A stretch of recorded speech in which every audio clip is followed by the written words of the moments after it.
Hello and welcome back. This is Insti, and I'm continuing playing the Pillars of Eternity 2 Deadfire. Well, last episode we robbed Arkemir and killed one horrible boss. We had a nice fighting all around. Oh, I was talking about my community or community page that YouTube added. So it can be accessed from the channel main page, but I think it's only available on YouTube app, on phone, not on desktop. At least I couldn't see any way to access it from the desktop. So for now, I guess it's only working from the YouTube app, which means when you're on the main page, you can press visit community, and if you're subscribed, you can write messages, discuss with other people and whatnot.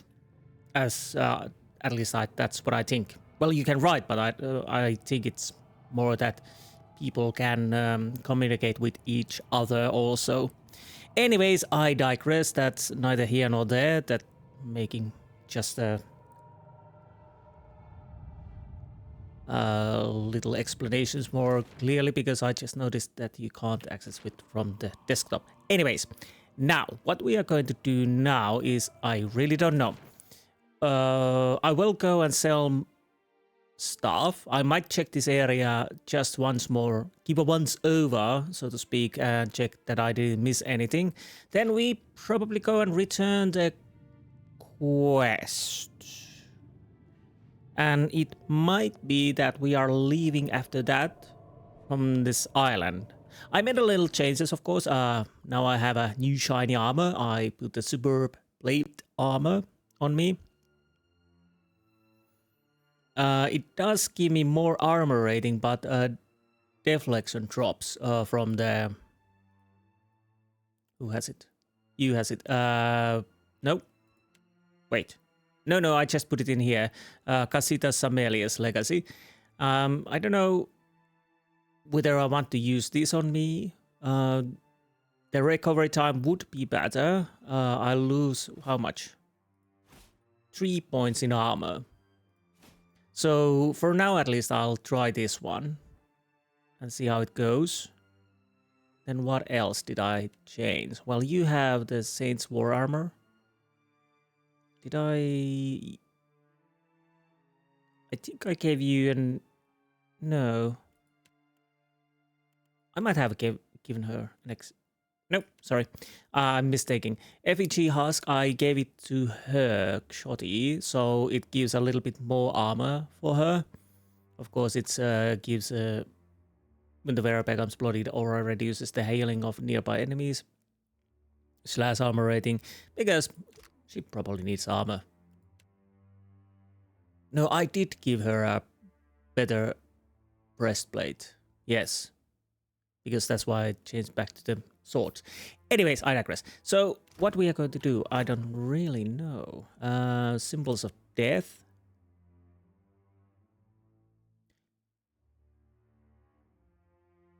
Right. So we can return this to Captain Ferrante. We might do that at some point. But of course... Wait.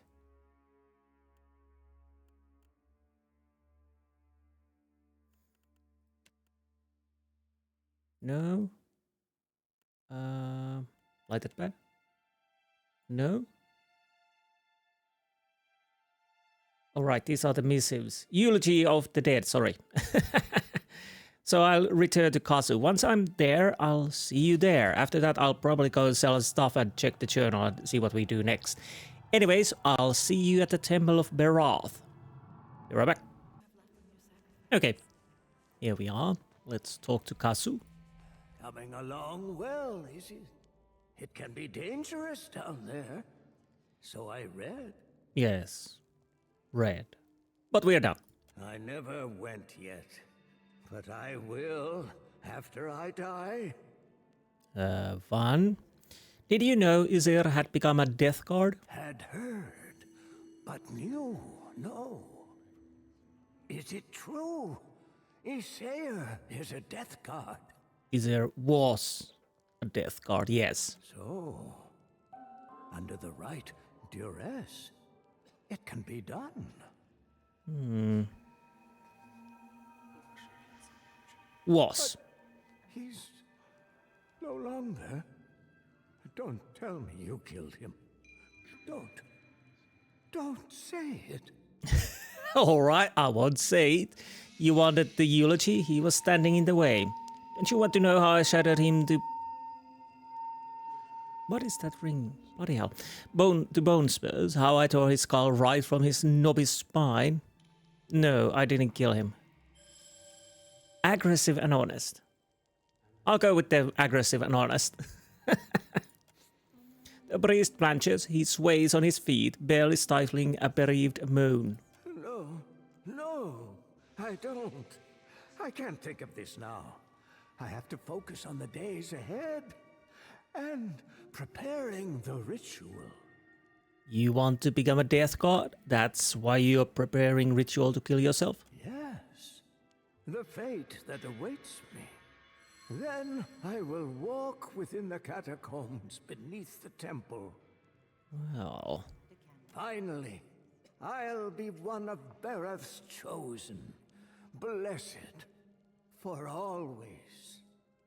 Blessed are the meek because they inherit the world or something like that. May your god have mercy on your soul.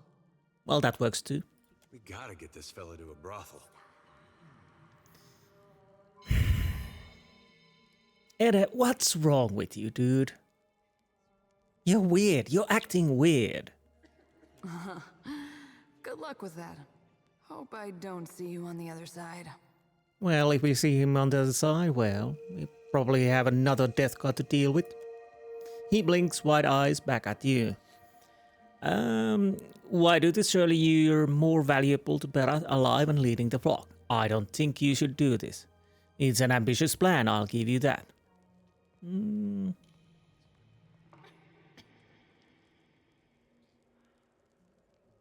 Well, it's an ambitious plan, I'll give you that. Slanting you a feeble smile, the priest checks the remainder of a nearby hourglass. Then he uncorks his goatskin flask and chokes down a deep swig. We will speak again. After my acolyte has gouged my heart from my chest. The cutting and the chants will work. Unless you're not Berath's chosen.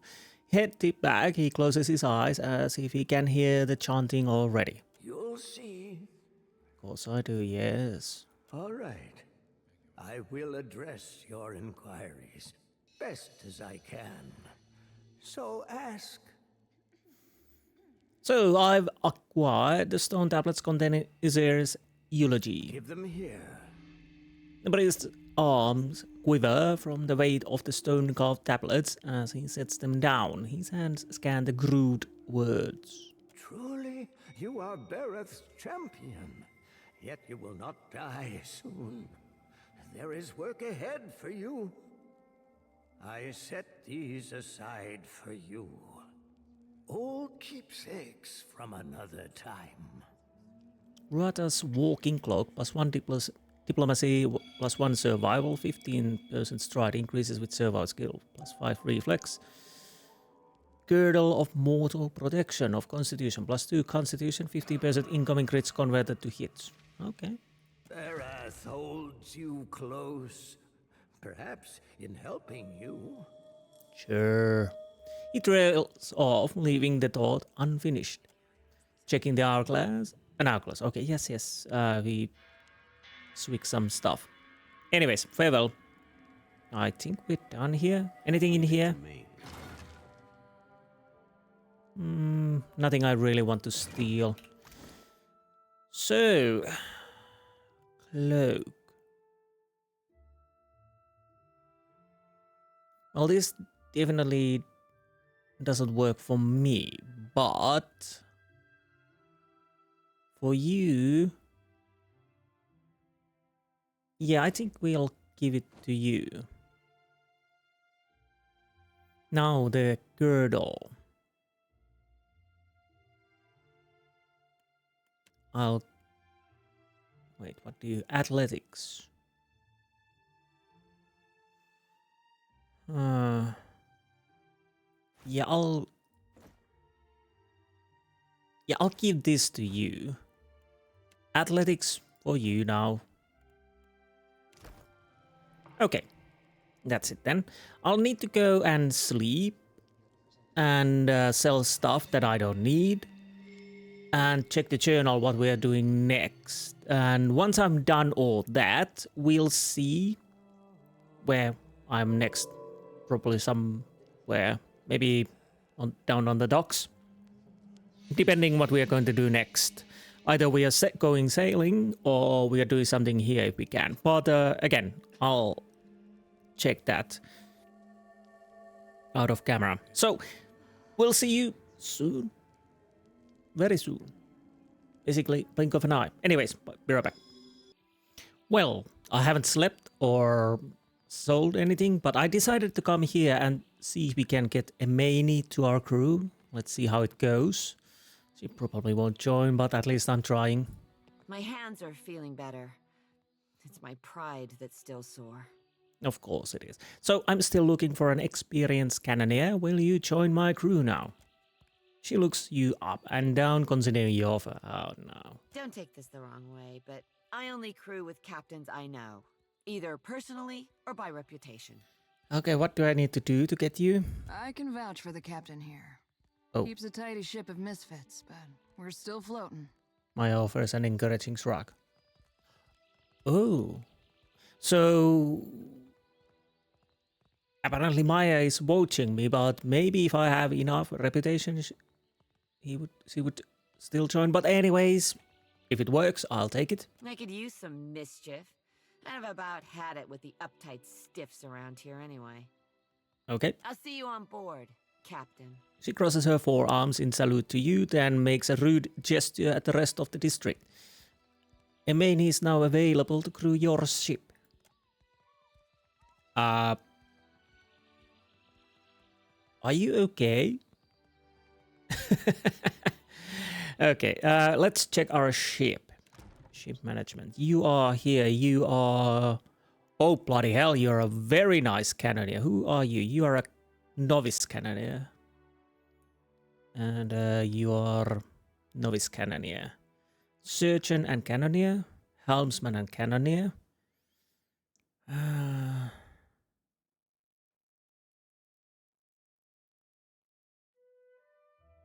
Do we... How's our helmsman? Well, it's okay. And surgeon is okay. Oh, right, you are cook and helmsman. I don't need you. So you would be primordial. Primordial. Of course, you're primordial, but navigator. Okay, we probably don't want to use you. I put Irena to deckhand. She's now healthy. So I guess we are... You're a drunkard and religious. You're Nasitag and chatty. Maybe we don't want a drunkard there. Now the question is which weapons we want you to use. Maybe like so. I'm guessing it's that she's using these cannons and he's using these cannons. Maybe. And I put the hull, Bardato hull, +5 hull health and +2 travel speed. And yes, that is something you can take off. So it's not... These are probably... Wait, I think I saw the permanent is here, so those would be permanent. I probably want a new ship though. This is quite small. Anyways, we got a cannoneer. Gunsmithy. Well, I'll go sell stuff and see what I can see. We're back. Okay, you see a billowing cloud of smoke behind the houses ahead of you. So what's this? Fortunately, I've slept and whatnot. In the higher reaches of Neketaka, slanting shanties and buildings of foreign design fall away to be replaced by colorful open homes with white wooden doors boasting intricate reliefs. Rather than pester you for a bit of coin or bite of food, the children here try to sell you tickets to a play or extol the benefits of the public baths. You turn a corner and plunge into a commotion. One of the great homes crackles before you, completely ablaze. Most of the ones stare, enraptured by the flames, but a few cry out or run for the fire brigade. Well, let's examine. You have the best. The home seems no different than others in the district, though perhaps a bit larger than average. Bright blue paint, fleckled with the white accents, peels over the sturdy stone, where it hasn't already been blackened by the fires. The large front doors are open, coughing smoke into the street, and you think you can make out shadowy movement within. Fresh torches lie on the eaves above. It seems this was the work of arsonists. Let's enter the house. You plunge through the open doors, an arm raised protectively over your mouth. Smoke surrounds you, and the heat plucks at you, your skin curling your hair. Yeah, this reminds me in the first one I pretty much failed to save anyone from the burning house, so they burned to death. Well, probably from the gases and smoke, hopefully. Then you see the bodies. Sprawled out in the main room are 3 corpses. 2 lie on the floor, wounds from small, thin blades still oozing blood. A third is draped over a long, low chair, her body punctuated with crossbow bolts. Investigate clues. A faint trail of bloody footprints mark a path toward the back of the house. Pursue the arsonist out the back. Well, hello there. You burst through the back door onto almost abandoned street. A group of ragged kith holding torches are the only people present. You note one of them holds a bulging sack stained with blood. One of the kith, a broad-shouldered human in a tight-fitting mask, scowls. Got ourselves a hero, Sibs. Sadly for you, the boss were cleared on us, leaving no witnesses. And sorry about that. You see the type before hanging around Dessiral. By the way they handle themselves, you infer that they were most likely hired by him. Streetwise. Okay, continue. Grinning, the thugs draw their weapons, spreading to surround you. Dero and I have history. See those weapons and I'll get you through them. The boss sent me to make sure you idiots don't stand around gawking at the bonfire.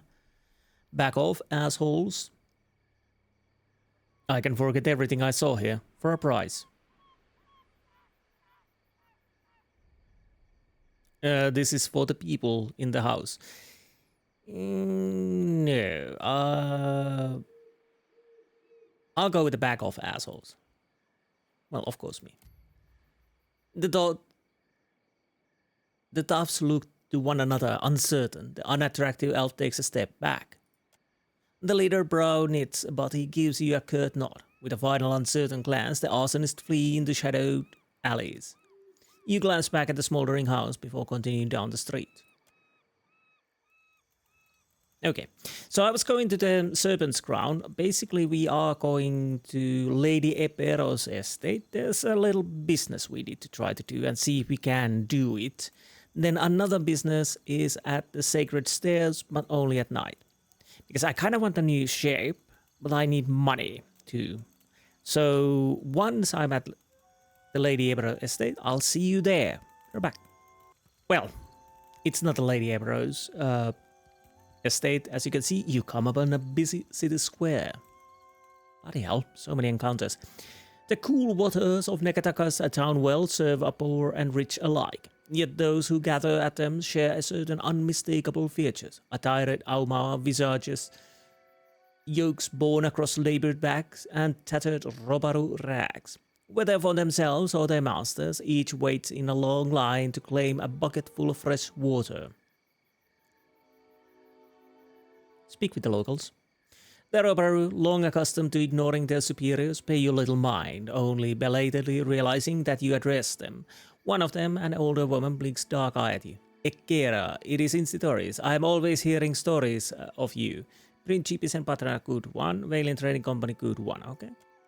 You are a pirate. Well, actually not. A young woman spits. The sword who plays plague our island and send our loved ones to Tangaloa. And when a child lobs a rotten fruit at you before ducking into the crowd. So they really hate me, okay.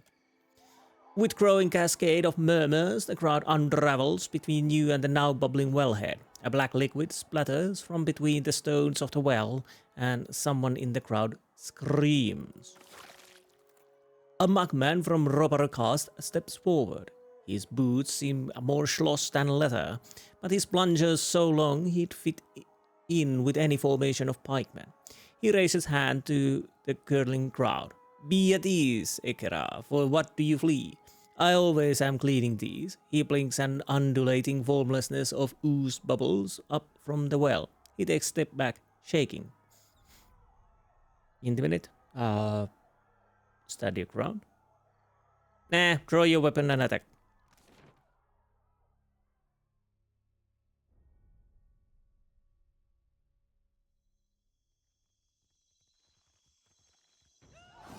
Okay. Ooze. I'll attack that. You'll attack that. Let's see how it goes. You'll attack that. And you three, the greater black ooze.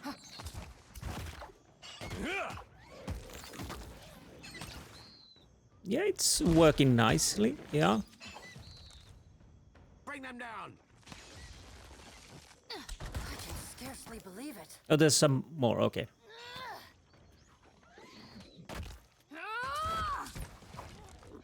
Well, that was easy. Little ooze here and there. Come on. Still more ooze. Well, practice makes perfect. So what did we get? Nothing too interesting, of course. Well, we got money. Anything else we could find from here? So hopefully... Oh, there's something over there. So hopefully we're not being disturbed. No, sorry. Disturbed while trying again to go to the Lady Epero's estate. So hopefully we can see you there. Be right back. Oh, so it's this one. Yeah, we tried it already. Because I have 2 bounties, Lady Epero, which we probably tried earlier. Then we have... wait. Well, Katrenn. She seems to be harder. We might try her, but we'll see. We'll see. At least we start with this one. For what do you enter my home uninvited? This is my estate, not a beachside hut. Yes. Your head. I want it. You invite this information so freely.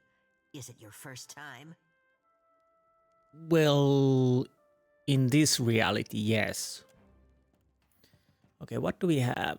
Wizard. We need to deal with the wizard. So that means you are dealing with the wizard. Shoot the dog. We don't need that.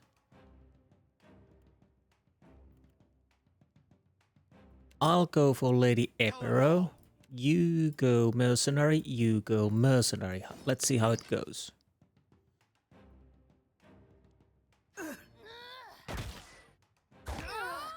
Yep. So far so good. How are we doing? Wizard is almost dead. Okay, that worked nicely. Although this shouldn't be that hard now.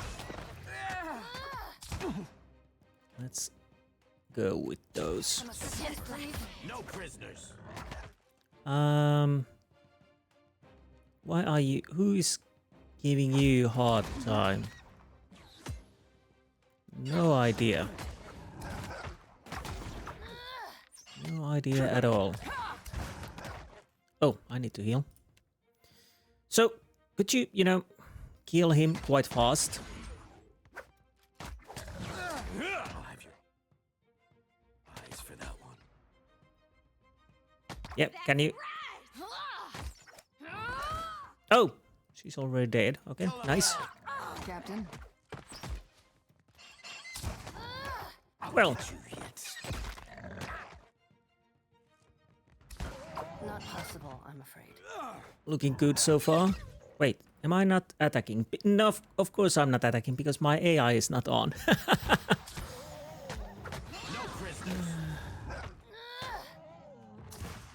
Nice.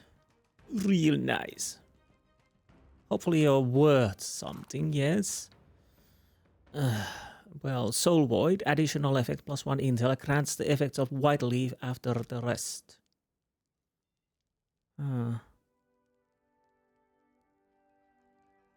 Well, okay, maybe you could use that. Baby Bell. Quest item. This piece of tattered parchment shows the familiar waters and land masses of the Deadfire Archipelago. But without the other pieces, it is impossible to tell where it points or how to get there. A note is scribbled in the margins. Epero. As my parting wish, I ask that you give the others at least a fortnight before you send your dogs after them. I know you're in a need of coin, but allow them the courtesy of a head start. I buried the treasure for us to share, Captain Hengwa. And, well.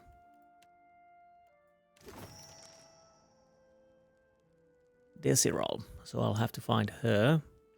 Now, you have stuff I can sell. Mercenary Wizard Grimoire, fine, bad dead. Well, yeah, they're fine.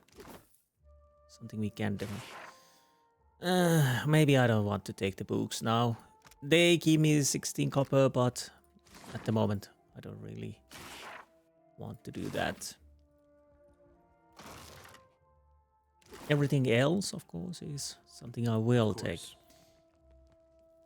Stop itching nose, thank you. Now, let's see what else do we have here. The carving of Nagati is meticulously detailed from the scales on her legs to the fine points of her teeth. Well, interesting statute, yes.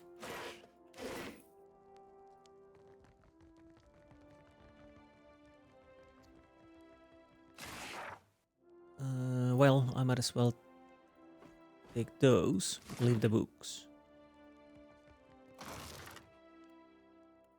Exceptional stiletto. Nice. Money. Whoa, whoa, whoa. Scroll of Circle of Protection. Yeah, like I'm gonna use scrolls. Who knows? Any? No. So, where do we need to Radiant of course it's Dunnage. Bloody hell. Now. Katrenn. Sacred Stair in Negataka and kill Katrenn. She only frequents the district at night. That is our next object and we'll try that. And see how it goes. Probably horribly bad. So once I'm at the stairs, we'll see you there. So be right back. Okay, here we are. I waited, so there would be night. Now let's see. Where's our prey? Don't Star Vendor. We don't need that. No. Okay. Where would I be if I would be a mercenary? Oh. Baton.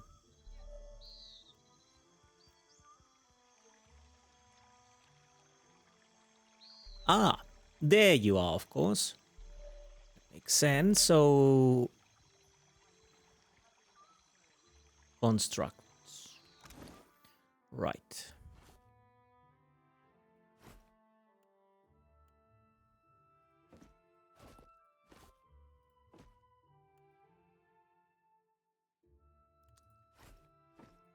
Yeah, I kind of want to use that.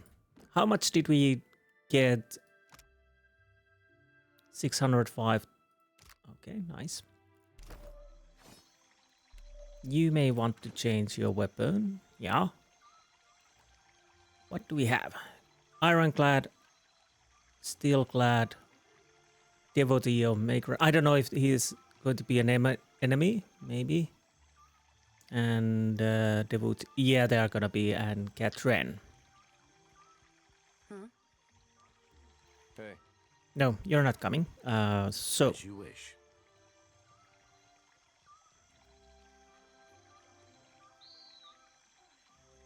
No, I'm not supposed to pickpocket you. Bleeding me dry. All I needed was a few damn components. The woman mutters to herself, glancing resentfully between the constructs that surround her. What are you doing here? What? I haven't the time necessary to illuminate you. Be on your way. Well, if that's how it's going to be, that's how it's going to be. I assume say your farewells. Oh, not this again. There's a dozen of you fools in every city. Yes, I know. Sorry. Terribly sorry. Well, we have to do this. Have at the... Now we... Okay, those are not enemies, but... You go and attack that.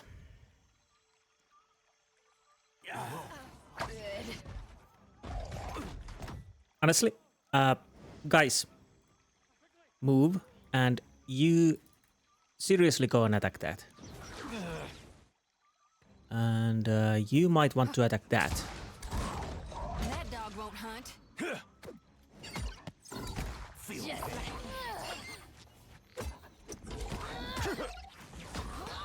Okay, could you, Katrenn, die? And when I say that, I really mean that, but we'll see. Death to our enemies. Might as well be hitting the water. Where's... Oh, the bird is dying. Well, not dying, but not doing good either. Maybe...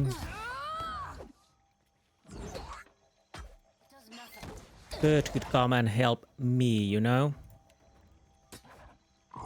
Better than that. Oh, good. Okay, you need to heal yourself. Didn't work. Losing folks. Yeah, I know. Is Katrenn dead? I think Katrenn is dead. So let's change weapons. And Bring them down. everybody attack that one. But, you know, okay.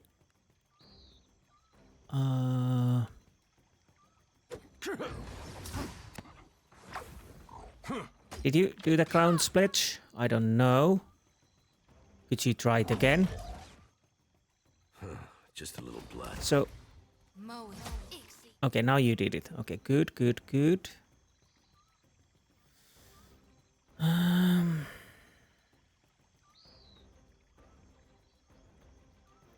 Terror. So much to learn. Oh, by the by, you probably could try to dominate this. My guts in here, Captain. Can't make a dent. And that worked. Nice. Now, you heal yourself. And, On your feet, keen eyes. well, that's not going well. Strange.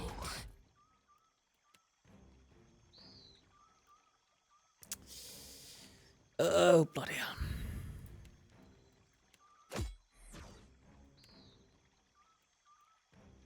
I want to resurrect you. Or...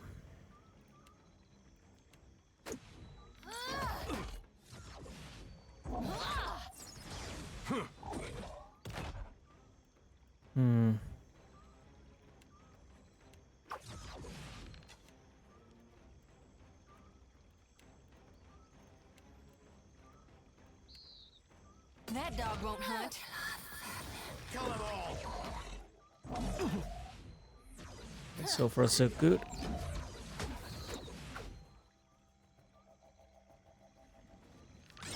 Okay, we are not really doing any damage to that. Do you have anything in your backpack? No. Well, I do have something. You're empty. You're not, but you're dead. Can I? No.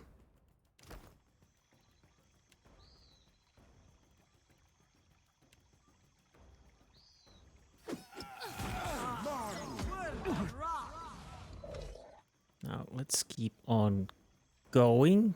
Dude. Happens to everyone. Darkness flows and the light. Okay, this is still quite annoying. Can you heal yourself?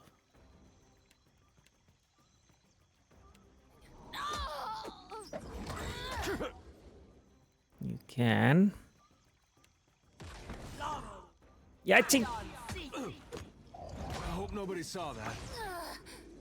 the problem is we really need to get that bastard down. That's the problem.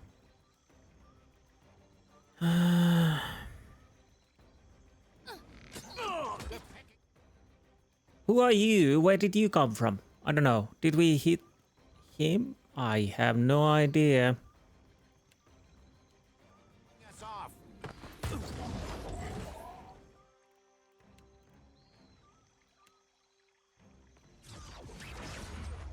No. Just a little blood.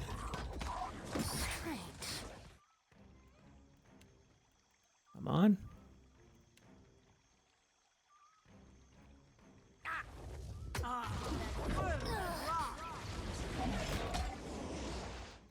So I don't think I can heal myself. No.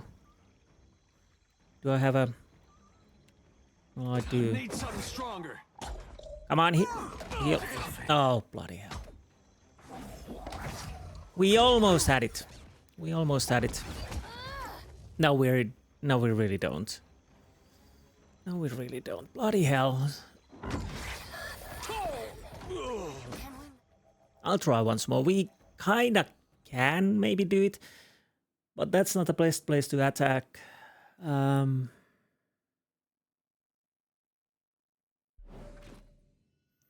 Jesus, those guys can really soak some damage. The question is, where would I want to lure them? Maybe here.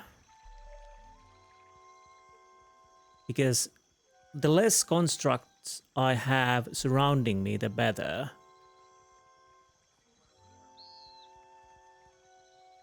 Okay, you guys stay. What do you want? What do I want? That is a good question. Oh, by the way, you can do the sigil, like so. Nice.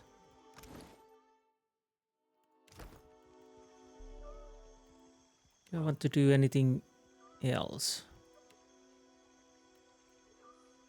Wait. Oh, bloody hell. Am I? Oh no, my AI has been way off. That explains a little bit. You were saying? I really have to be close with more observative with this. Okay, that is fine. Quick save. Now, talk, Katrenn, Oh, not this.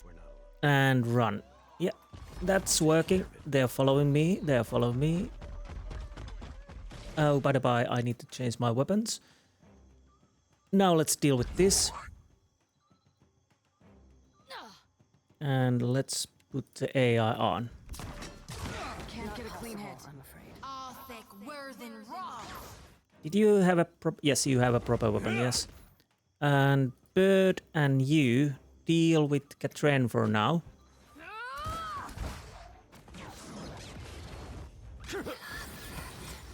Too slow.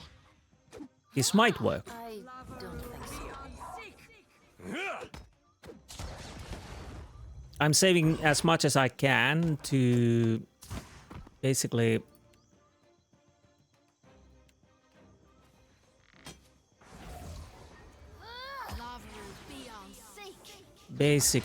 you know, for the other golem. Come on. No, could off. Now it's not going too well. How on earth did you take so much? Useful as a bump on a pickle. Come on, kill that, please. Please, kill it. Where are you? You need to get closer. Strange. I think that's beyond. And,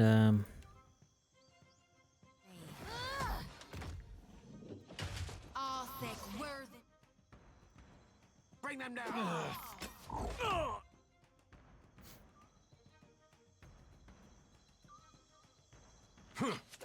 okay, can I not? Absolutely not. Okay, this is a problem. We are stuck in this now. Come on. No, no. Better. Quick. Well, would help if you don't mind. Okay, yeah, we got a bit of a problem. We couldn't attack as a group. Oh. Okay, now it's getting a bit better, hopefully. Can't get a clean head. Brand enemy, thank you. And fire weapons. No one knows. You may want to heal. Okay, this is not good. We might lose Aeldys. We really might lose Aeldys here.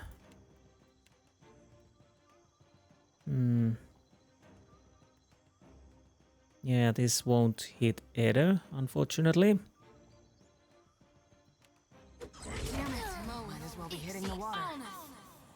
Right on target. Can you heal yourself? No. Let's go with the mule kick. Okay, that worked. Everybody attack now, fast. I know it's immune, but maybe we just keep on keeping on. We might, you know, survive. Who knows? Okay, that's nice. Even if it's not. Okay, that's working. Nice, nice, nice. It does nothing. Are you still on our side?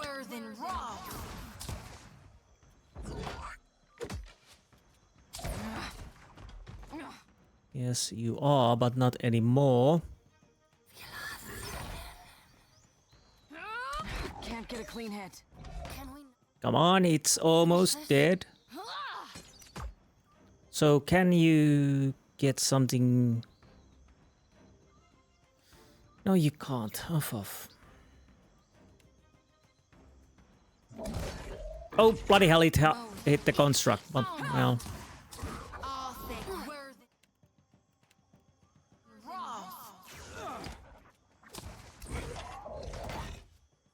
We really need to get that down. It's almost, bloody hell.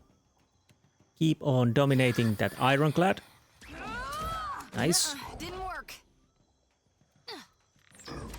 I'll have to check if I can then revive Aeldys. Come on, die. There it goes. Can I revive? I can. That means we are reviving.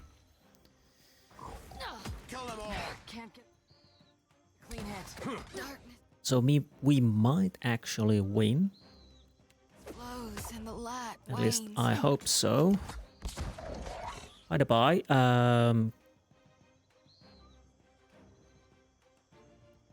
Might as well. Revive companion. Strange.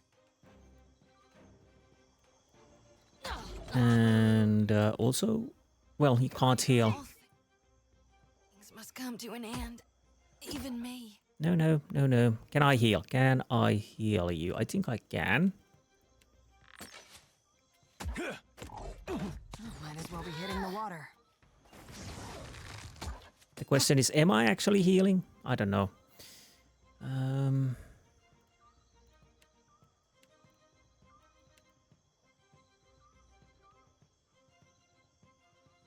Okay, I can't throw that at all. Did we win? At least these. There might be a few more. What did we got? Endless Flock of Obedience. Flail one-handed. Okay, we'll have to check that later. Exceptional Breastplate. Katrenn's Grimoire. Probably something nice. Money. Head. Katrenn's Map Fragment. This piece of tattered parchment shows the familiar waters and landmass. Yes, a note scribbled in the margins. Katrenn, if you are reading this, then I've surely fallen. See to it that the others remember their pledge to safeguard the map and our hard-won spoils. The imp is especially prone to forgetfulness. Your occasional subject, Captain Hengua. Assemble the map as much as we can. Bloody hell, that was one hell of a fight, but nice. So is there another golem? There might be, you know. We'll check that. No, that's it. Okay, okay. Yeah. Let's change weapons.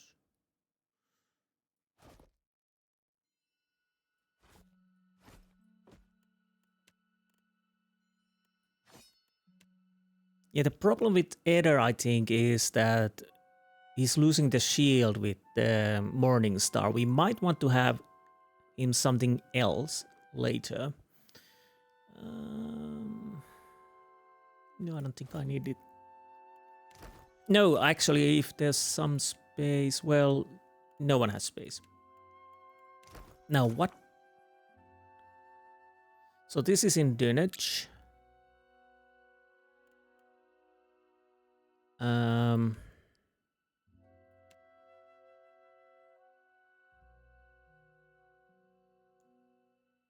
Dessiral and Dessiral. So these are both in Dunwich. Okay. And Dunwich. Okay. So Meryel would be west of Magi Island, but well, we might have to check that.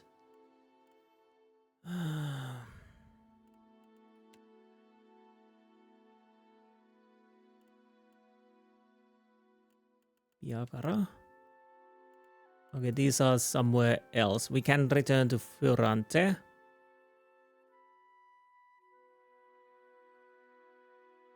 So there's that. I think we have things to do there. So before can I, you know, just... Oh, I can go through the map. I know.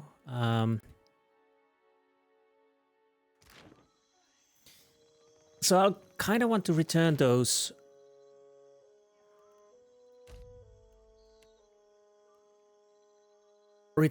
bounties. So I can get money. And if I can get enough money, I probably want to buy a ship, if possible. I don't know about those ships, but I might want to buy another ship. And then we could, you know... As you ready your ship, a cloaked figure mounts the gangplank and roughly forces a burnt book into your hands. They turn and depart without a word. Read. Burnt Book of Law. The binding of this tome reeks of smoke. What a few pages remain are crinkled and black. Based on a few chapter headers that survived the fire damage, this might have been a book of antiquated laws. Now it's nothing more than a charred relic of authority. You crack the spine of the old book, revealing blackened pages of dense, illegible text. The words recede into the shadows the longer you focus on them. Suddenly, the page widens to eclipse the world around you. A dark void stretches out on all sides. The air full of choking fumes that carry dying embers and curling flakes of ash. As is usual, I say nothing. Something stirs in the darkness. An old woman steps forward, leering down at you from on high. Her smile is toothy and cruel. Her cheeks warp around it like melted candle wax. I'm so glad that my messenger tracked you down. These days it's impossible to find good help. Udica, bow, my lady, keep your distance. Ag, say nothing. Say nothing. Before you draw your weapon, know that these proceedings are under a banner of peace. If this was a trap, it would have already closed around you. Well, I didn't draw my steel here. While Berath whispers in one ear and Eothas shouts in the other, I thought you could use a more seasoned perspective to drown out the noise.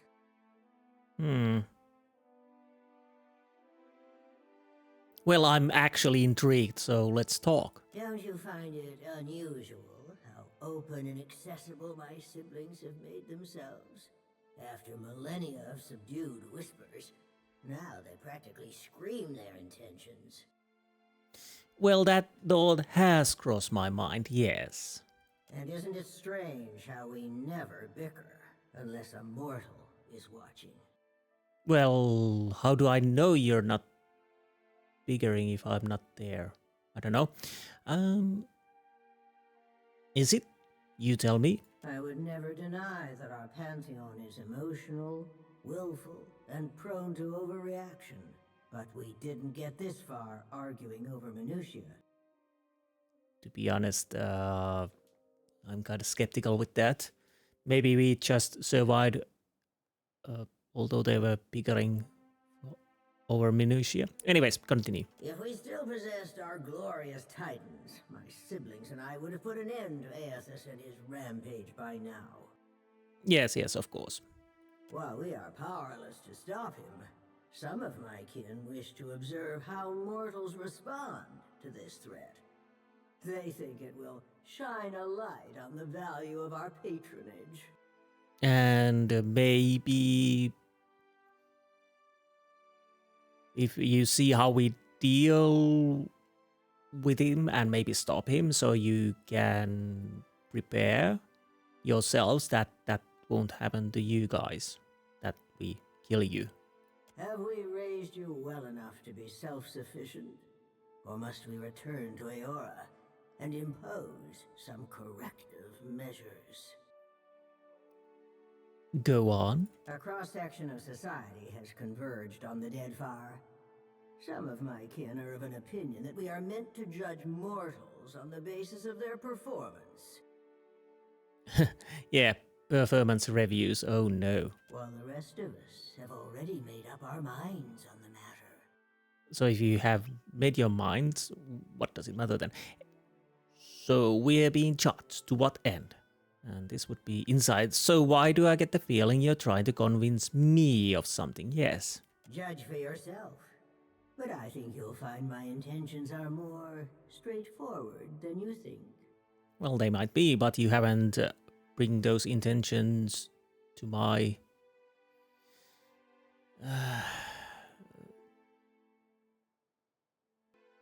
well, known to me. Anyways. When we ascended to godhood, we did so to provide for a savage people. Our goal was to craft a society whose values were made to last. And how did that work out? Perhaps even a society that had no need of us. A naive fallacy, but one that inspired my optimistic, misguided kin.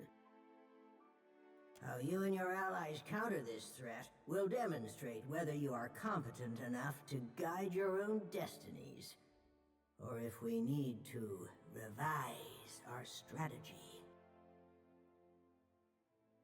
You're talking so much. Just tell me, what do you want? The soft-hearted among us are counting on you to win this existential wager. No doubt, Eothas shares their sympathies. I do not. We exist to rule over mortals. Nothing can change that. So at the moment there's two choices. Either we rid ourselves from our gods, or we let the gods have dominion over us, you're saying? So now you know the truth. I assume you have questions. Well, I know your truth, not the complete. So why did you choose to confide in me? Whether knowingly or unintentionally, you seem to find yourself on the vanguard of change. Mortals like you come but once in a lifetime. Yes. Some would react poorly if I stripped mortals of their freedom without giving them a chance to plead their case. You have the honor of standing tall as their advocate. But haven't you already made your mind? Before I return to Eora and assume my position as your deserving tyrant, you have this opportunity to prove me wrong. To demonstrate whether or not mortals are responsible enough to claim their future. We need order, even if it takes form of tyranny. You speak as if we don't have a chance. Well, you speak as if we don't have a chance. You speak as if you do. Oh, touché, but you really didn't answer. Mortals have precious little time to decide for themselves. Will they stand together as one, or swallow their pride and bend the knee? Yes. I have every confidence that you will disappoint us. Once my position is upheld, the undecided among the gods will embrace my plan.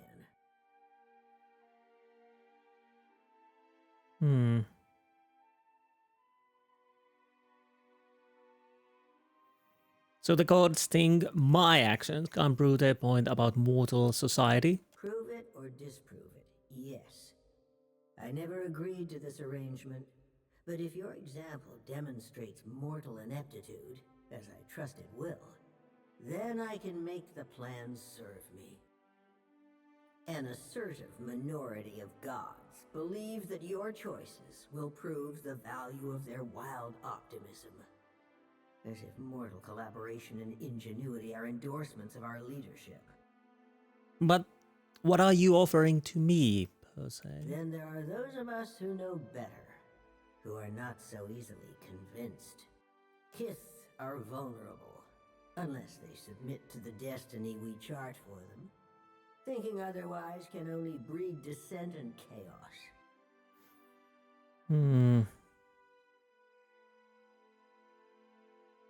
I want to talk about the wheel and your rise to godhood. The wheel is our shared responsibility, and each of us serves it in our own fashion.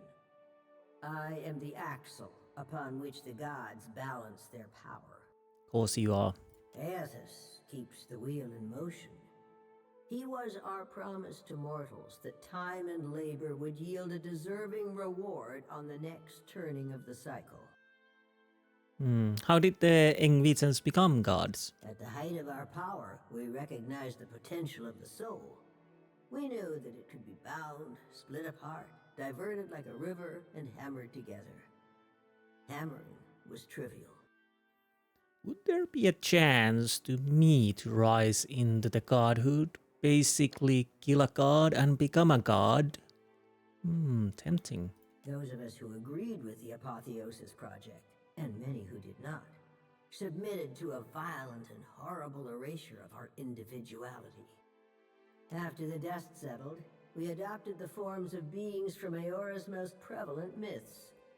There were other faiths and legends, but we labored to strike their names from history. Yes, competition sucks. How does the wheel actually function?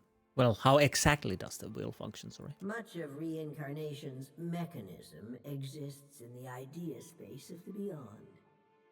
You wouldn't find a wall of cogs and levers unless we conjured one to illustrate a point. The wheel has but one material component in all of Eora. Something we built to channel essence through luminous Adra and into the beyond with reliable continuity. Before we intervened, the flow of essence was directionless, unpredictable. We succeeded in widening the gap, diverting it, giving it an efficient path to follow. So reincarnation existed before you, so why not just leave it alone? Before we took control of the wheel, reincarnation was error-prone, lacking forward momentum. Hollowborn were fairly common, and hardly the worst of the soul maladies. Control gave us the power to strengthen the souls of intelligent kith over generations.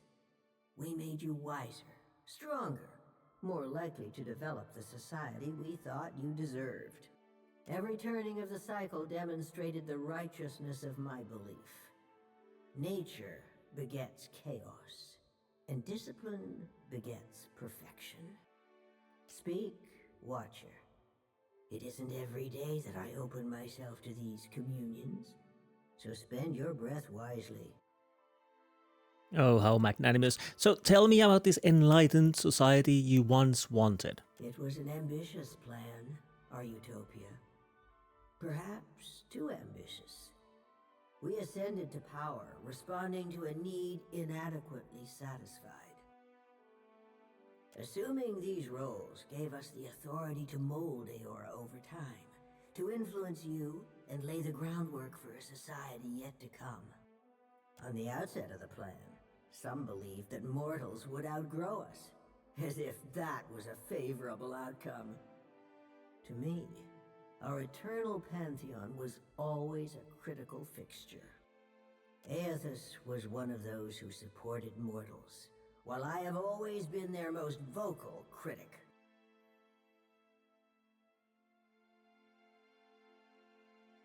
Doesn't this social engineering plan seem counterintuitive? You mean gods crafting a godless world? Naturally. My siblings desired to influence mortals and steer them in a proper direction, even if that direction led to places we could not follow. I'm having flashbacks of Shadows and Warlands. I have no intention of being left behind. Society would unravel without its queen to impose strict order. Humble are we. Why do other gods tolerate your opposition? Opposition can take many forms. If a church embraces and weaponizes my doctrine, that is very different from me rampaging as a titan. Eothas is not known for subtlety. Twice now, he has contaminated the purity of our experiment, and done so with extravagant displays that undermine our authority.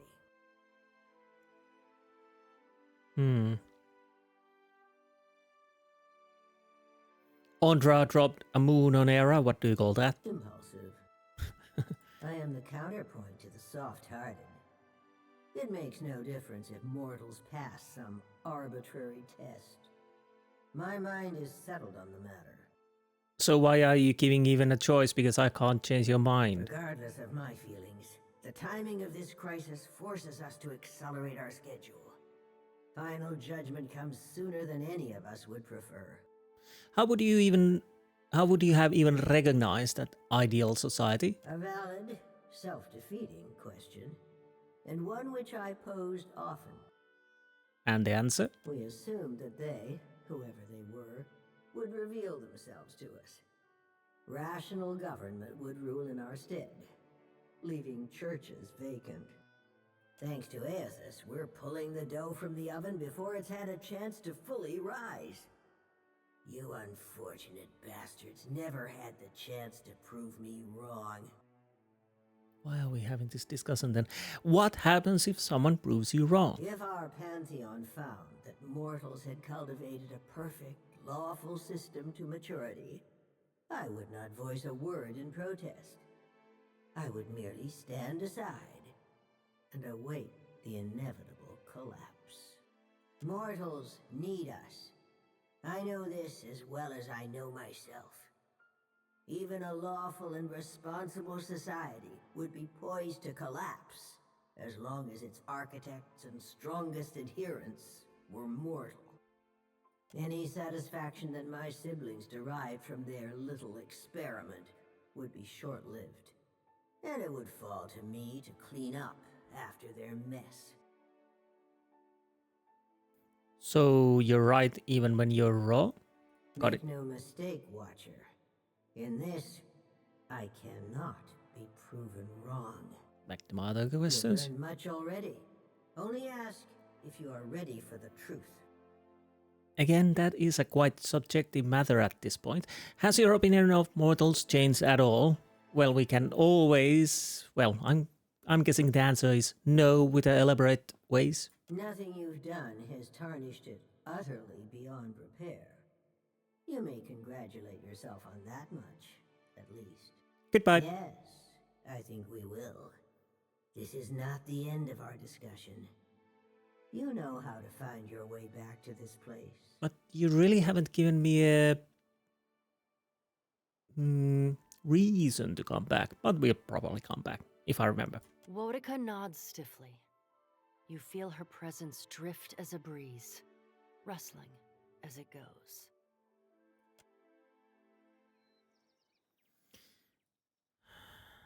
So, we are going back to Dunwich and return the quests.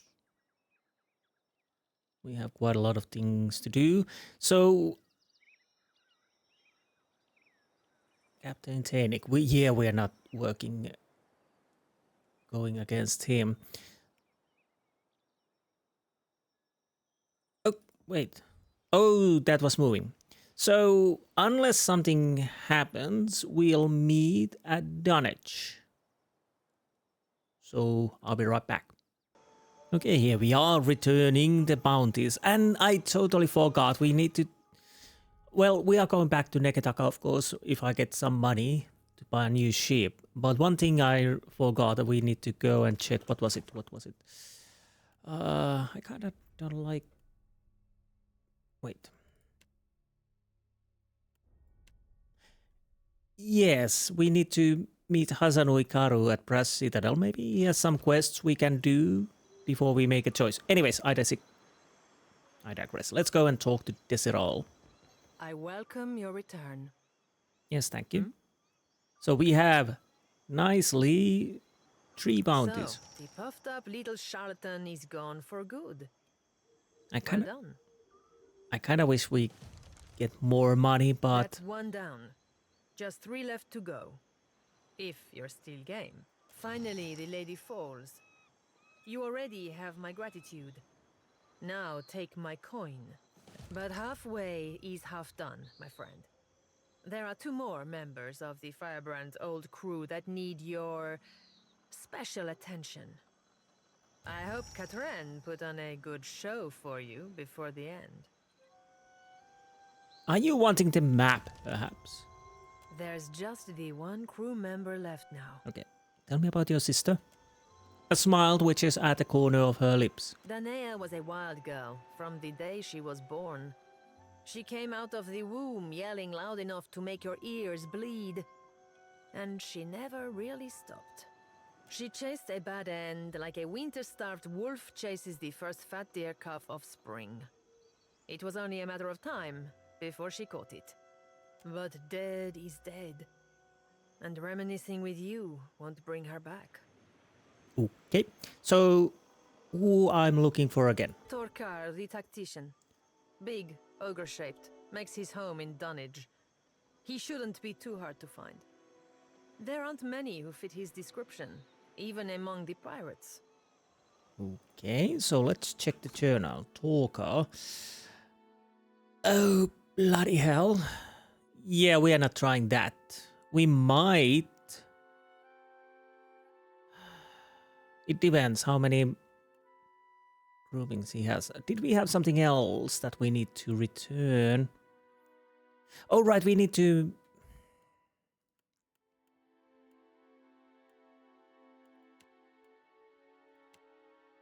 return to Captain Ferrante, yes. Not enough money. But Lifter... What was it, Lifter?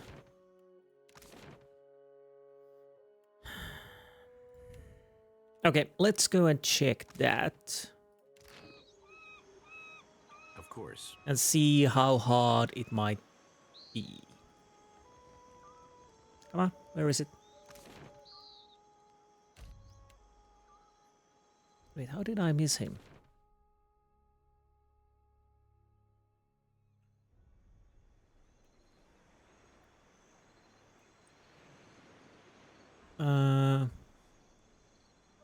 Wait, was he supposed to be here?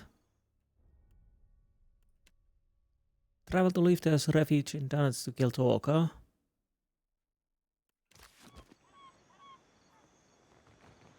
Udita. Oh, I see. I see. We might try this once. But only once. We probably get the beating.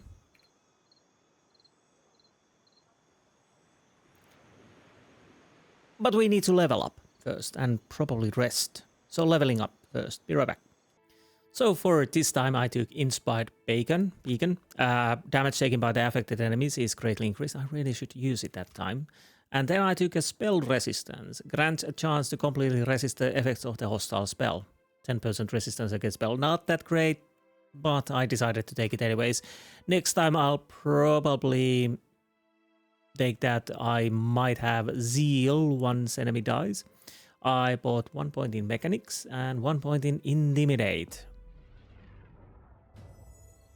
Now Epero, be right back. For Epero I took Clear Out, sweeps the fighter's melee weapon in large arc, making primary attack on each foe and knocking them back and prone. And Conqueror Stance, it's upgraded from various stance, where fighter adopts balanced strategy for standing toe-to-toe with a single combatant. When hurt or above, the fighter's accuracy bonus increases. When bloodied or below, the fighter's deflection bonus increases. Then I took 1 point in Mechanics and 1 point in Intimidate. Who's next? Maya. You're back. For Maya, I took Defensive Bond, plus 10 all defenses against area of effect attacks if they are 4 meters apart from each other. I don't know if that's good, but I took it. Concussive Shot, the ranger targets enemy's head, interrupting them. So, yeah. And 1 point in Stealth and 1 point in Bluff. Last but not least, it's no one else. Can I sleep here? I'm not allowed. Well, I'll need to go and sleep because I just noticed we have a little bit of a problem here. So I'll go and sleep, and then once I'm back here, we're here. We're back. A real nightmare. Okay. Unfortunately, that came too fast. So watch my eyes see a monster in you, a real nightmare. You put the fear of gone in me when I thought I was already well afraid. Tell me, am I dreaming now? You're not dreaming, Shotty. How can the whole world go dark and it not be a nightmare? What you did to me, will it be enough? Can Eora find its redemption? Or are we all just dead and don't know it yet? She tilts her head to the side, concern flickering in her eyes. Only light around is my lantern. Nice. Okay. By the by, anyone here? Musician. Just checking. Maneha? Hello. I'll probably stay a little longer. There's plenty of work for a mercenary after all. Okay. The demon. Who are you? Touch the courtesans without their permission, and I'll break your legs. Got it? Sure. Did you need help with something, my dear? No. Okay. So once I'm back at the Torkar or whatever was his name, I'll see you then. Okay. Let's see how this goes. Probably really bad. Puny. Too puny to join my crew. Arms crossed, the hulking ogre looks you from head to toe. He spits at your feet, unimpressed. Go away. Be gone. Scram. So what's an ogre doing in the dunnage? As I said, I seek bodies for a crew. And no, you cannot join. Well, I'm seeking bodies. It is kind of you to announce yourself to me, bounty hunter. It will be just as kind of you to die by my hand. At some point, I really should just, you know, force attack and not give them a chance. Come on, come on, come on, come on, come on, come on, come on, come on. Okay, that's working now.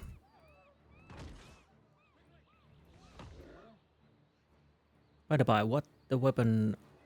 Yep.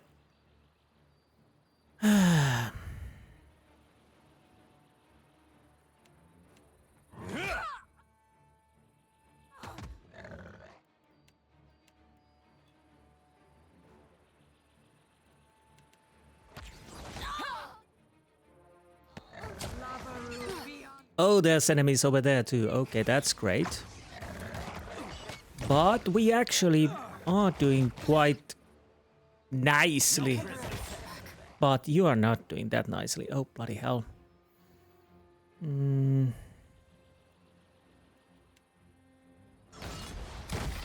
Oh, okay, it's dead already. So there's no point in that.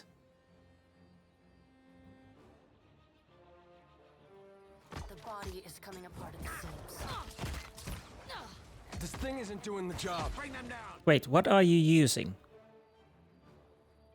So, bashing 9, electricity 10. Well, it should be fine.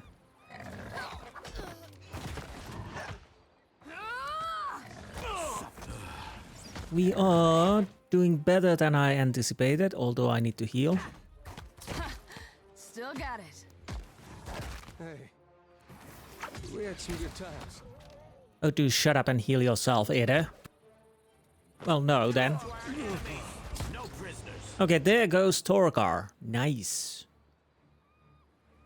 Oh, you're dead. Okay. So, these are going to be a bit annoying, but hopefully, and I do mean hopefully, we can survive, which means we probably want to get our priest back in the action. Okay, that's working. Priest. Revive the fallen. Especially. You.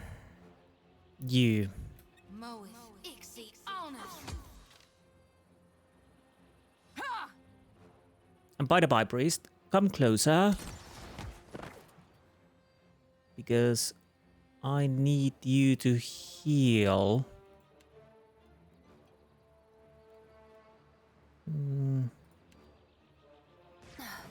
Did I do that? Damn.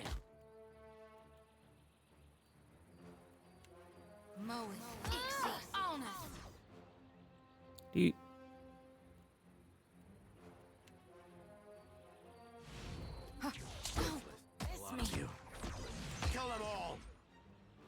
Okay. That's working nicely. So you are... We should be winning this. I'm fairly certain we win this. Yes, we won. The ogre went easy. Those marauders were a bit harder than I anticipated. Torkar's map fragment. This piece of that, yes, we already know. I know this scribbled in the margins. I entrust this fragment to you, brilliant friend, with every confidence that you won't fail to safeguard it. Enjoy your riches on the appointed day. Yours in affection, Captain Hengua. Assemble the map. By the by, let's steal everything. This would be to Maker's own power. Reforge for clan's ability upon becoming near death. 0-1 Berath. The Vera transforms into a stationary pillar of steel, reducing incoming damage and restoring health. That's not bad. +1 might. Shaped by the hammer. When attacking hits, there is a one primary means of mitigating damage. Armor rate. Oh, sorry, crush. Wait, what does this do? While the letter of this belt is unremarkable, the steel buckle resonates with hidden power. It was made from shard of living steel from defeated Aeldys. How such a minor object retains such power after being smelted and wrought is mystery. So I'm gonna probably put that on me.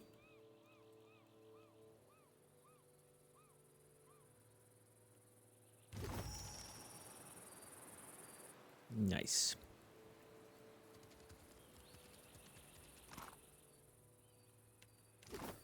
Oh, I'm probably full, yeah. Yeah.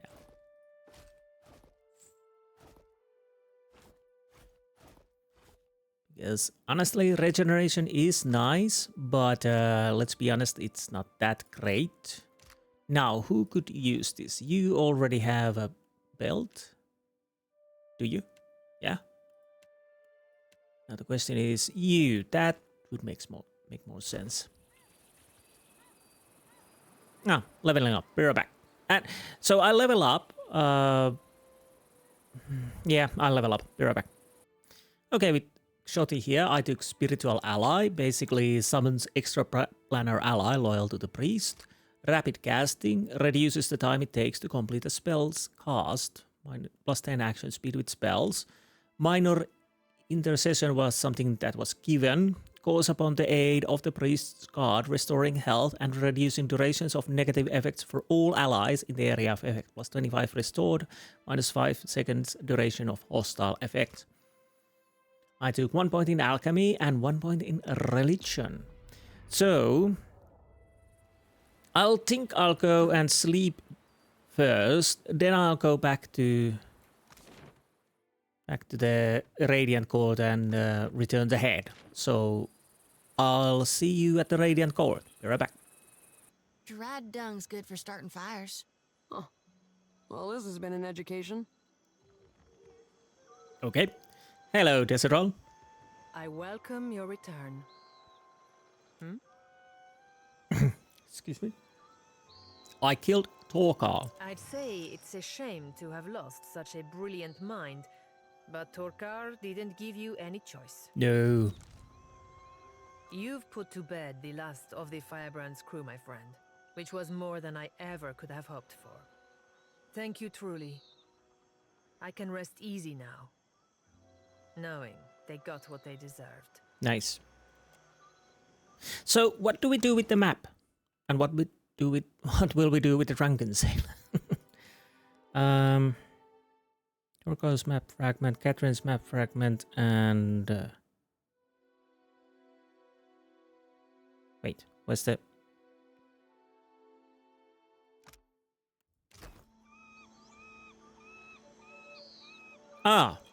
okay, I thought I did. Captain's Hengwa treasure map. This stitched together approximation of map points the way to a remote island. Illustrations of squat huts and the name of Yunvik village stand out with prominence. The northern coast, however, is adorned with the scribbled likeness of a skull. Spidery lettering encircles the landmass to spell out the name Drowned Barrows. Merely holding the parchment fills you with a sense of dread. When you run your thumb over the skull, your pulse quickens like the beating of a drum. Da-da-dum. Did we get a quest? No idea. Now I'll go and return the quest to the... Yeah, Furante. Maybe.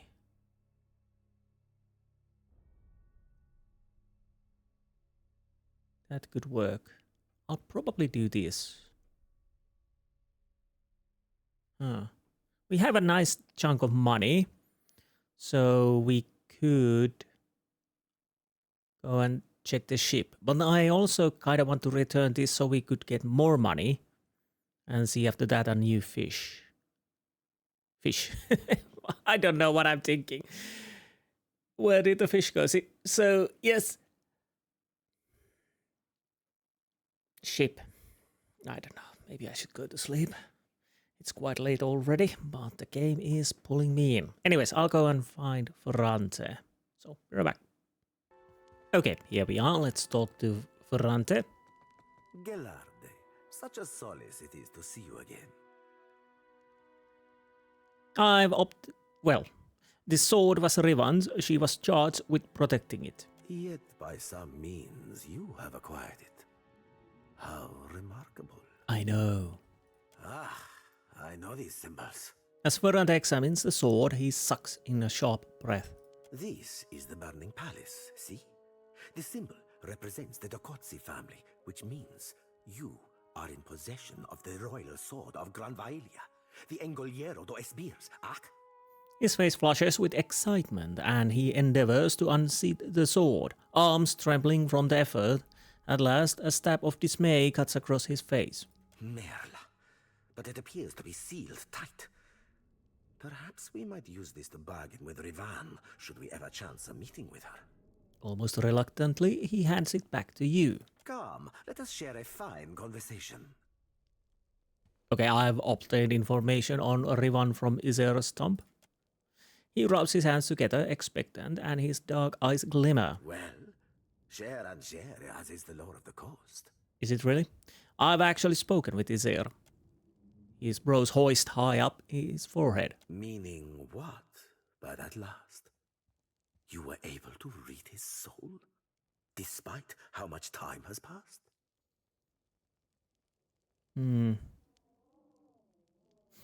Xaur had become a death guard. We exchanged words. A death guard? And swords. How fascinating. And terrible. I must of course presume that you've unearthed a promising lead for us. Perhaps you were able to learn about Rivan's whereabouts, of where her spectral ship oft anchors? Xaur tracked Rivan after she had become a death guard. They fought near the Isle of Dusk. The captain strokes his chin, his gaze contemplative. I can summon to mind no island with such name. Likely it hides now behind another. I will charge my best chroniclers to track our isle through the centuries. I believe you're becoming an invaluable asset to the Principe, and I deeply value each of my assets. You must accept this token of my immense appreciation. Upright captain's belt. So, immune to push and pull effects, +1 constitution, grants hold fast, 1 per encounter. Grants concentration on the combat start, okay. I kinda wish to have money. Ferrante clears his throat, and then he tugs on the frilled cuffs of his sleeves, his posture more rigid than usual. A matter of a rather delicate nature has arisen. One which I believe could benefit from your, let us say, expertise. Cut to the chase, man. An associate of mine is in need of a favor. He raises his brows pointedly. A favor that necessitates a great deal of discretion. See to this for me, and I will weight you with a considerable amount of coin. You don't have that much coin. Who might this associate be? A wealthy and influential man. What more do you need to know? Well, kinda need info.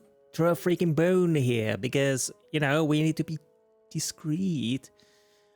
Why the need for such discretion? It involves something of a sensitive topic among the Principi. I'll explain further once I can trust you're fully committed. What exactly should I be doing? My associate conducts dealings with a group of traders of a sort. The traders are having a bit of trouble with their newest stock. Well, I say you can trust me. Fingers crossed. First, swear it. I have your word on pain of death, amico.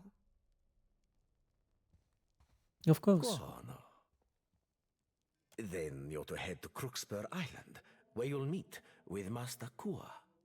He clears his throat. He runs the biggest slavers' port in the Deadfire. However, they've run afoul of the locals. So now, their trade routes are under constant ambush. I'll handle it. Gelarde, I knew I could count on you. Here, I'll mark Crooksburg on your charts. Pleased, he claps his palms together. When you get there, speak with Master Kua. Tell him I've sent you, and he'll fill you in on what he needs. Sure. So, we probably will not be doing it. Wait. Where did it go? Ah, here. Okay. I don't know how I deal with that. We'll have to see. Have I any quests to return to?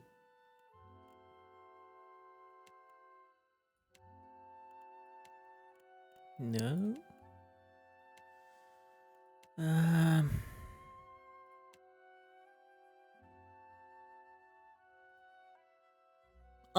We could deliver missive to Tuaha. We probably do that at some point. But if we don't have anything else there, well, we have. Well, we could go to Port Majer, return the missive, check the uncharted areas. So once I go back to Neketaka, we could actually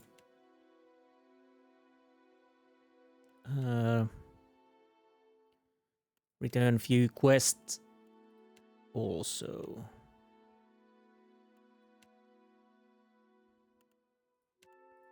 Yeah, I think we do that.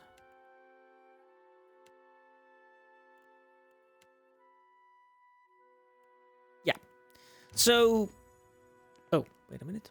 Well, we might as well level her up like so. What I'm gonna level up next would be mechanics and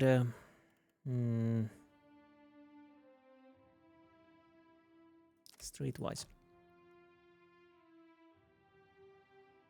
For one class, okay, so I will get both of the class a point. We have Puppet Master, Body Attunement, Pain Block, Wild Leech. I'll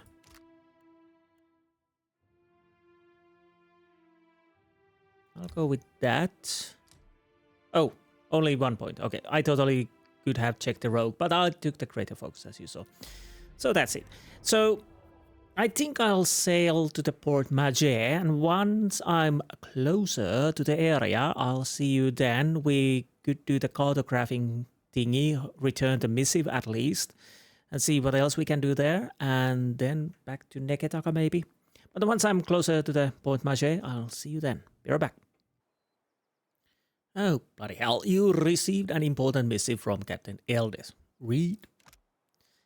Hello, lovesome. While I'm disappointed you've yet to come to see me, I do understand. My little sirens tell me you've been quite busy bloodying the Deadfire, for which I can certainly appreciate. Or perhaps my first missive to you was merely lost at sea. Either way, I hear you got a deal. Another one? Really? Going on with Ferrante to muck around in the mess that is Crooksburg Island. Before you go sailing into that cockroach bidding, come and have a chat with me, will you? I've got a proposition for you. I think you'll find wickedly enticing. I'll reserve our finest berth for a surprise at Fort Deadlight's docks. Your most ruthless but truthful friend, in possibility, should you choose, Captain Aeldys. Be a dear and bring me some candied nuts, eh? Candied these nuts. Anyways, we'll probably want to check that. We could...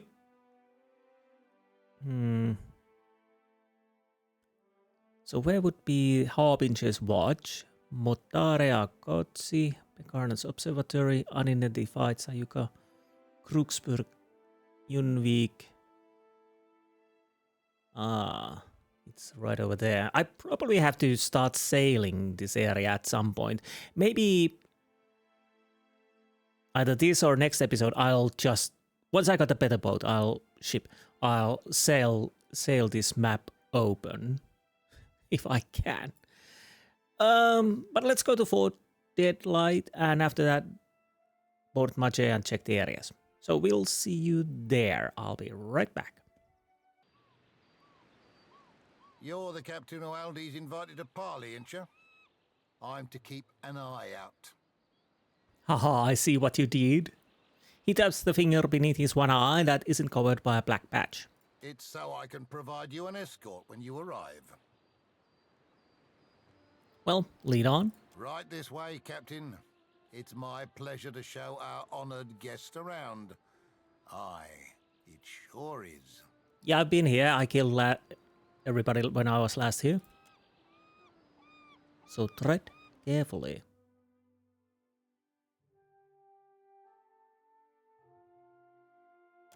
You must be Captain. Glad you could make it, Lovesome. And you must be Captain Aeldys, I presume. The battle-hardened captain rubs the underside of her chin as she regards you pleasantly. Her mist-colored eyes, one raven wing black, and the other an icy blue, row up and down your face. Like what you see? A golden sword gleams against the scarred skin of her chest. When you notice it, she flips it to reveal the mark of her statues on the other side. The mark on this side. It means I'm the second highest rank on the Council of Captains. I'm but one chair below that cockrot Ferrante. Now, I know I offered you a full parley, but I'm a pirate, which means I'm loyal to my crew. But otherwise, I lie whenever it benefits me. Okay. You killed my fourth chair, and a damn good friend. A part of me might be impressed, but a part of me wants to flay the skin from your face. Understand? Well, I really don't care. Maybe I have to kill you too then. If you've an explanation, I'd advise you to give it up real quick. Despite the violence swirling about her words, she purses her lips, eager for your answer. I'm fourth chair now. We had a dispute between pies. Or what? He had it coming. Or what? She twirls a golden knife in one hand and a pistol in the other. Or I use this blade and this barker to ruin that pretty face of yours. Many have said that before. A wide anticipatory grin splits her lips. Her tongue peeks out to wet them. You cut off my right hand. How do you plan to replace it? Cutting the left hand, maybe? Back off, I'll sew this bottle of rum so far up your nethers you'll pour me a drink just by bending over. We'll go with that. Of course, as I took a Benwet seat on the council, I'll throw my weight behind yours. Give 250 coppers, I hear Silver makes a shiny hook. Well, I don't. So obviously we are going back off, or I'll show you this bottle of rum so far up your nethers you'll pour me a drink just by bending over. Oh, I do like you. Oh. Good answer, Captain. Thank you. I am to please. I admire a man who doesn't back down. You've got guts, and not just smattered in your hair. Now, with that out of the way... So are we done with Becker measuring contest, and can we cut to the chase? I'd like to make you a deal. Well, that's why I'm here, I presume. Thing is, I've got this worry pricking at the back of my mind, Dove. Been irritating me for a while, like a persistent scratch. Cut to the chase already. I know you've met with Ferrante. Oh no. That you may even be working for him. That pribbling cock-rot. Well, I have done few things with him. With a flick of her fingers, the captain swipes a goblet of God's killer rum off her desk. She takes a long swig before pointing at you. But that doesn't mean you can't partner with me instead. Don't do anything to let him catch on. Just keep me appraised of certain future events as they shape up. Aye? Cross your arms over your chest. Shh. No need to say anything, not yet. You just think on it next time you're toiling for a man who'd happily gut you after you've done his bidding, given half the chance. She taps one temple knowingly. When the time's right, we'll set our strategy. But what can I do, you lovesome? Did I? I thought you'd like to know I helped Mad Morena in the Undercroft. Oh, right, yeah, that. So I heard. And so I'm impressed. I like when someone does me and mine a favor. Makes me feel real friendly towards them, you know? No, I don't. And I like to give my friends little tokens of my appreciation, like this. Swift Hunter's Garb. +2 iron rating, -5 recovery time, plus 10% of incoming crits converted to hits. Probably something I could maybe sell. Expect me to be in touch, if or when I need you. Elsewise, do come to see me should you happen to uncover any particularly juicy tidbits regarding Ferrante's political schemes. Show her the Engoliero, like my sword. That I do, Loveson. A real powerful one you got there. Where in Eora did you happen to find it? Got it from Xaur the Berathian, the priest who killed Lucia Rivan. Think Rivan will be wanting it back then? I know I do. She taps her chin in thought. Hold on to that, Loveson. You've given me a thought as to how I might track the floating hangman. I'll tell you further when I know more myself.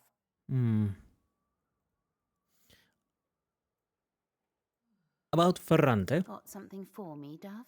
She leans forward with interest, the corner of her lips curving wickedly. I'm all ears.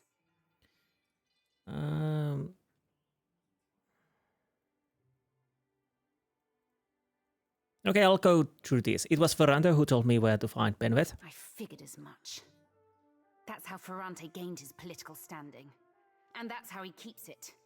With underhanded tactics that whittle his opponents into ruin. Me? I prefer to face my foes head on. Give them the chance to join me before I fucking annihilate them. The captain's miscolored eyes alight with mischief. And I like to reward those who support me. I'm good to my allies, you see. For your troubles, Dove, let me share with you a little of my treasure. Well, quite little, honestly. Ferrante asked me to search Neketaka for information on the floating hangman. Neketaka? But why there, Loveson? Aeldys crosses her arms beneath her breasts. Well, go on then. I'm sure you've heard our saying. Share and share, as is the law of the coast.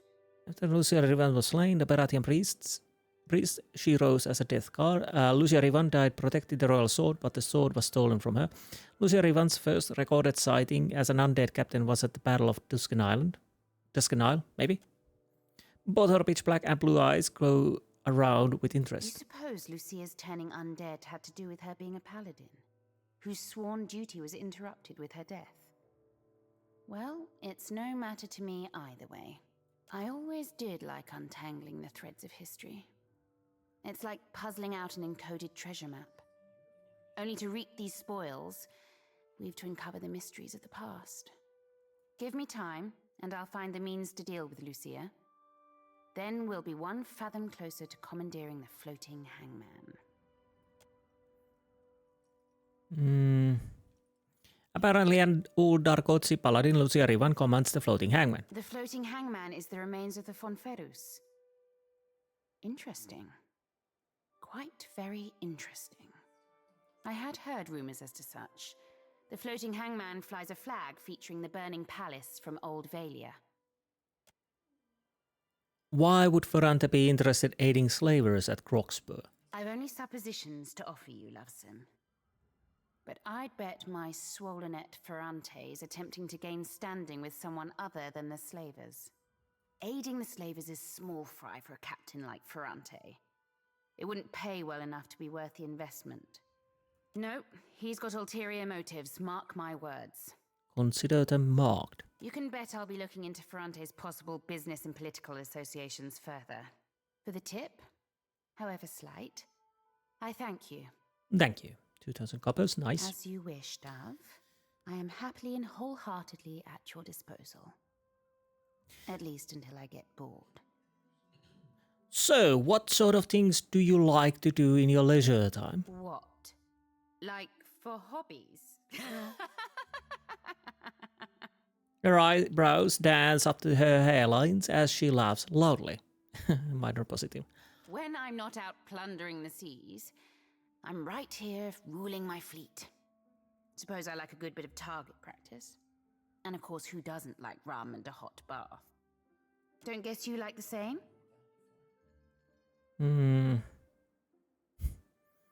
Passionate, rational, clever, shady. I hate shooting, drink. Yes, target practice relaxes me. The screams Oh, bloody hell. I wasn't supposed to do that. Aren't they? I saw the diplomatic too late. Well, what can you do? What did you want to meet me about? I've got a problem, Watcher. And I think you're just the captain to solve it. Okay. Me and Ferrante don't see eye to eye on a lot of things. Not least of which is the future of the Principe. And? We got few rules amongst us new bloods. But one of them is that you live free. We steal and we might murder, but if you pledge to us, you're our blood, our family. Now, if I were to act in direct opposition to Ferrante, he'd use it to call a vote of the Council of Captains. He'd see me swinging by the neck. But no one's got a leash on you. Which means if you were to, perchance, free the slaves at Crooksburg, Ferrante couldn't do piss all about it. No one deserves to be enslaved by another. Understand? I'm asking you to sail to Crooksburg to meet with one of mine. She's hiding within their midst, and will have insider information on the slavers. So, what can you tell me about the slavers? I know they base their operations in the Deadfire out of Crooksburg. I know they're small but ruthless, and they've run into problems shipping around the islands. How do I find your pirate at Crooksburg? She'll find you, Lovesome. You'll know her by her scar. It's a ghastly sight. Okay. So, I'll think about it. Find me when you've freed those slaves. I'll make it worth your while. She nods her head. Captain? Farewell, Captain. So, that's an interesting proposition, and if it doesn't really lock me with the Principe, I'll probably go the way she wants, because I kinda don't like Ferrante. Well, he's a crook, she's a crook, we all are a crook, but I'm still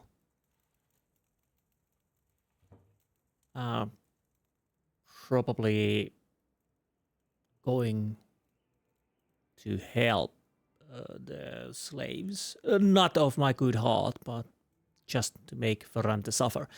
Anyways, so I'll check around the outside of the castle if there's something there, and if not, then we'll go to Port Marge. I'll probably first go to the land. I'll trap the missive, and then we probably sail around the island and check what we can do for the cartographer. Anyways, I'll see you soon. Be right back.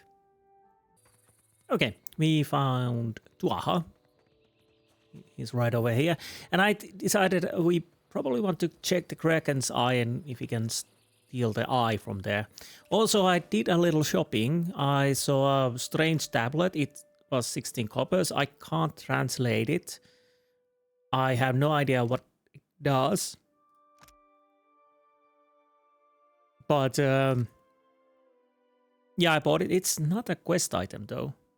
Anyways, maybe we can use it somewhere.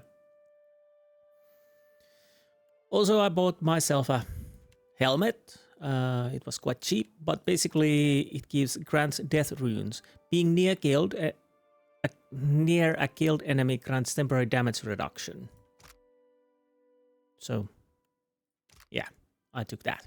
Anyways, missive. An Aumauer clutches the hilt of a long saber seated at her belt, her attention moving among the passers-by without ever settling anywhere for long. She stands as motionless and watchful as an owl. She turns to Maya and flinches, shaking her head subtly. Been a while, Tuaha. You're looking healthy. Maya attempts an easy shrug, but it comes off looking forced. Don't say my name. Is he still here? Oh god. Don't tell me we have to do something else than just return the missive. Tuaha hisses each word under her breath. She tips her head to indicate just over her shoulder. Scan the crowd, see if anything stands out. The occasional pedestrian crosses your view, but everyone seems to be going about their business without tarrying for long. Just as you decide to give up, Passing Juana raises his eyes from scribbling on a page of notes. He pockets the parchment and steps back into the obscurity of the crowd. The gesture is innocuous enough, but the speed and ease of it leaves you in doubt. You saw that too, right? Yes. Well?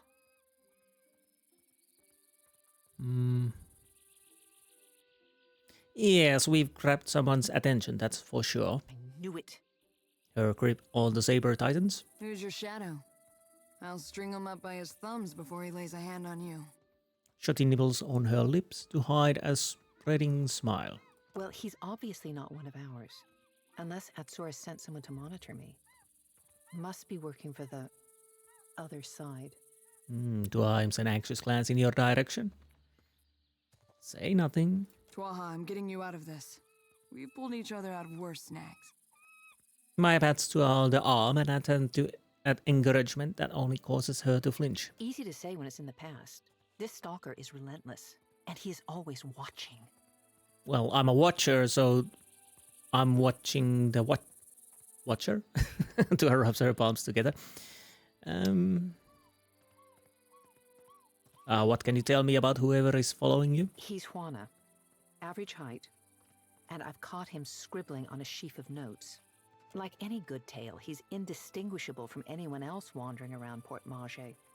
Probably why they picked him for the job.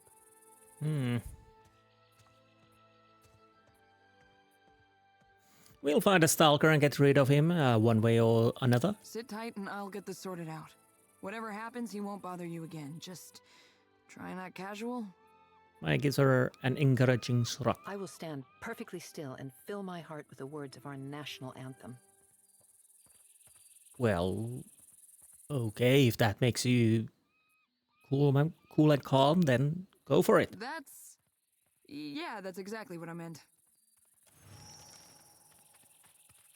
So,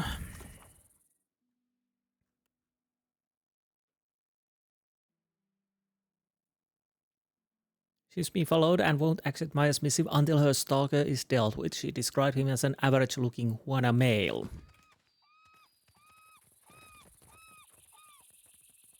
Nope.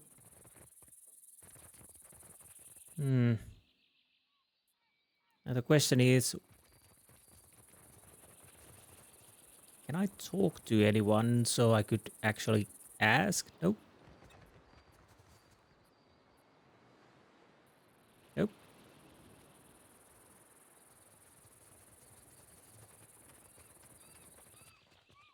Fishmonger? Race you I to have the many coral. fish here to trade. Nope. No contest. What? Just because you have webbed fingers and I can't swim? You are a strange man. Galian. Hello there, Galian. I'm on the next ship out of here. Unless you're here to kick me off the docks this time. Well, tempting. Oh, that's just a light.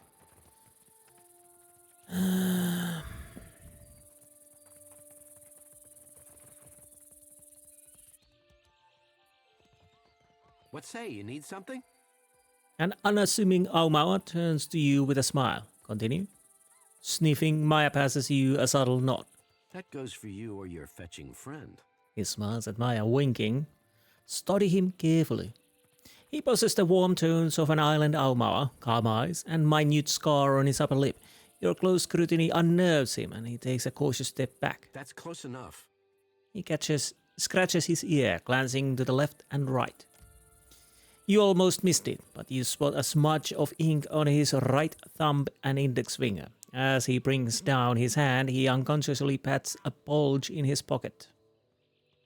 Nodding to you, Maya makes it clear that she noticed it as well. Couldn't help but notice the ink on your fingers. Ah, this. I have been working late practicing my calligraphy. He mimics holding his quill. Of course, yes. Sure you have. And I keep a Shiza around for the fun of it. Hearing his name, the bird perks up before resuming his regular patrol for bugs. He regards Maya's presence with a mixture of annoyance and curiosity, pressing his lips together. I don't have time for these games. Be well. He begins to leave with a sense of purpose, frowning to himself. So stay away from Tuaha before I have to get personal involved. Listen to me, you're being followed. I could bluff, yes. Oh no, looks like someone's about to have an accident. Blinking in a surprise, he draws his weapon and readies himself to parry your attack. Goodbye.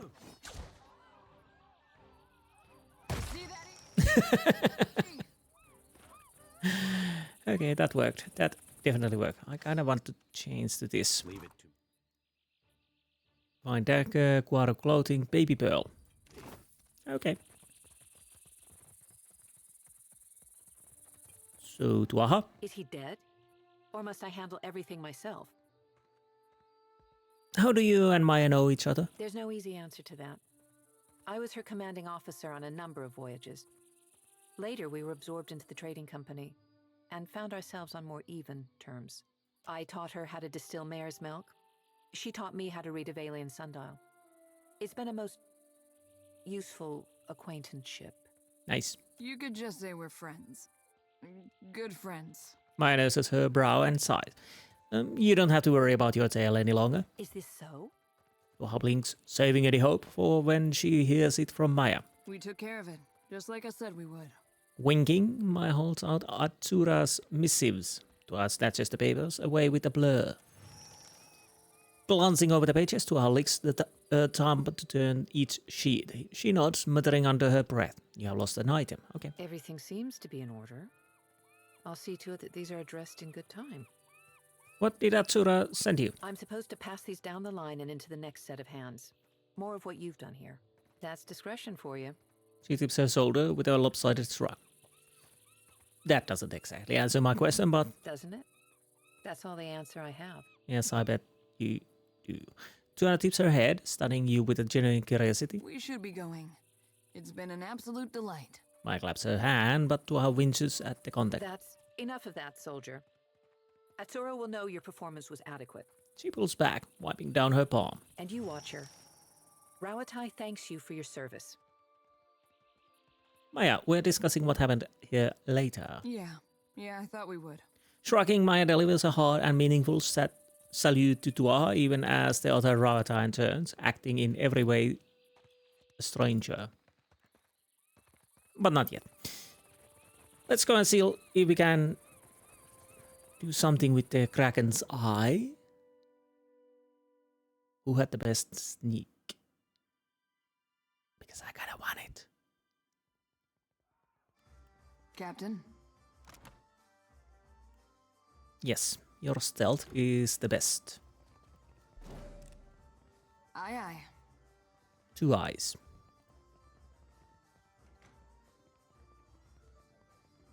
You know, could you move?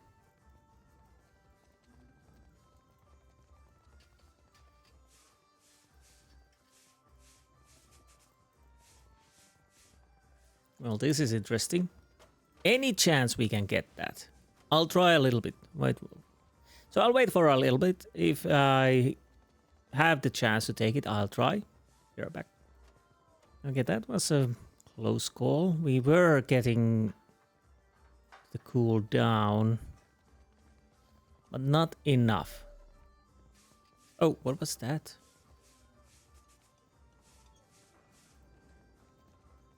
Oh, this is annoying.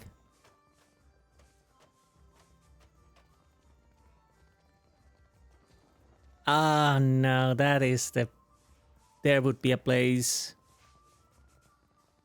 So close, come on. We were so close. Maybe here? No, that doesn't really work.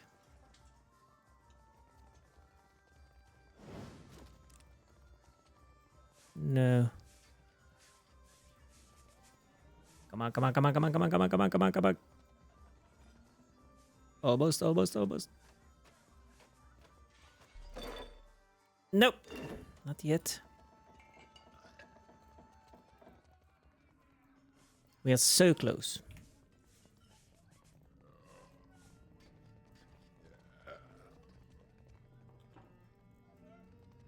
Oh, bloody hell.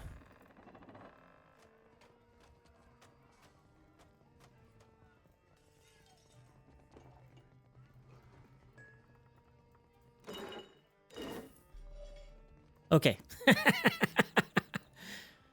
Whew. I don't know what we are going to do with that. Is it a craft? No, it's a... Yes, it's an ingredient. Nice. We got it. I'm listening. And we're out. So let's go and sail our ship. Yes, I could talk to Maya, but I'll leave that later, once we're back to Negetaka. Now I want to sail my ship around. You must gather your party. Oh, right, you didn't really need to, you know, sneak anymore.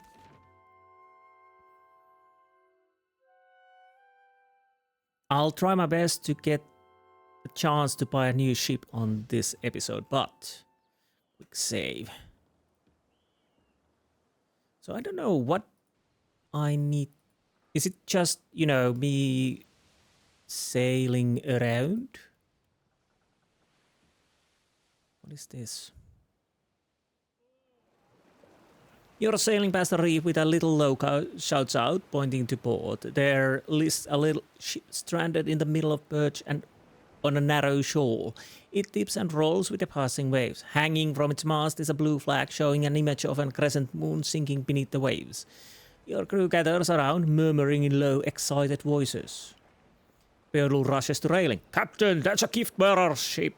No telling what sort of treasures it's got. M&A snorts. Gift-bearers carrying sentimental junk, worthless stuff. No, that's a smuggler's ship. It's a classic disguise.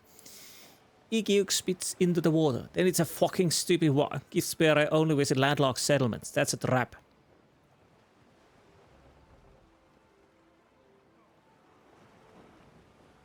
Prepare the skiff will have to row out and climb the hull. You row the skiff about the reefs, the waves tossing it, the bottom of the small boat occasionally scraping across the jagged structure below. You tie off on a snag of coral next to the wreck. The water is rough and the hull slick with brine, but you're able to find perches between the shifting planks. Climb up. You pull yourself up using bent planks and the barnacles for holds. You've almost reached the main deck when a wave slams against the ship. You hear a crash from somewhere below as the vessel rocks. Your legs slip out from under you and your fingers dig into wet lumber. Your grip holds. Once the ship settles, you resume climb and make it to the safety of the deck. The ship is deserted. You don't even find corpses. If the ship had a skiff, it's missing too. Search for salvage. You find several crates of supplies and several more of assorted odds and ends. Handkerchiefs, bead jewelry, cracked scrimshaw, a child's doll. Okay. You think back to Emani's comments and wonder if this might have been a smuggler vessel after all. So let's use Streetwise and Perception and search for evidence of smugglers. 415 is... Well, this is 17, but... Yeah, let's go with the 415. Edwin glances around before sliding crate of junk aside and finding a trapdoor underneath. Within rests a small chest brimming with golden skellings. 23 golden skellings. The item was put into your stash. Edwin whistles, backless after all. Among the coins rests a small figurine of Imp, of all things.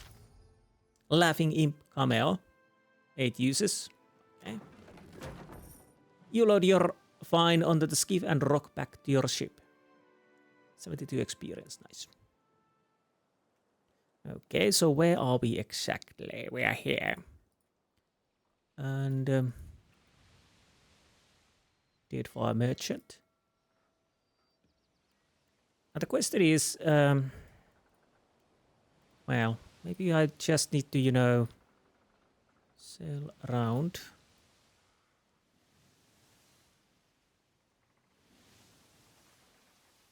Fanged Strait. Well, let it be. Curacao. Well.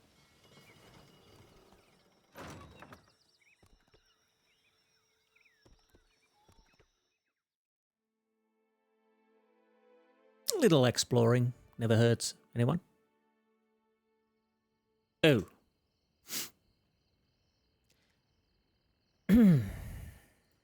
Maybe. We'll see. We're not alone. You don't say. Sigil of Darkness, whatever that is.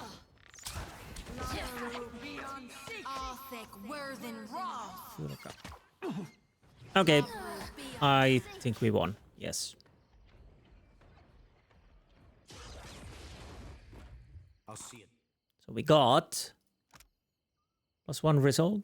Grants Lone Wolf. While there are no allies nearby, become exceptionally resistant to hostile effects. I'll have to check those later, what I'm gonna use. +2 resolve. So reducing hostile effect during... okay. I'll put those in the stats. Let's destroy the Sigil of Darkness. The what now? What is it? Okay, that's a bit scary and weird. Anything else? Or is that it? I think that's it.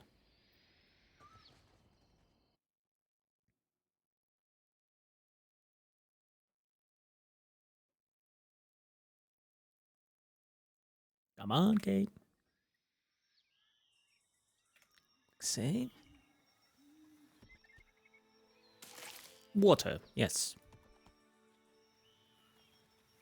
Now we're done here.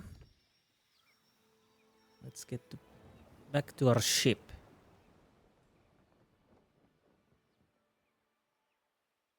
Now, let's see. The cartographer, what does he want us to do?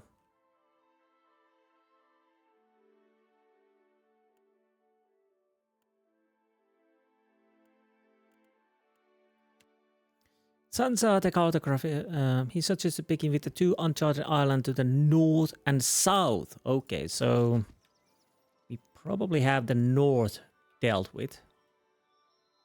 Probably. What is this? Becker Act. Okay, it's a pirate ship. Fine.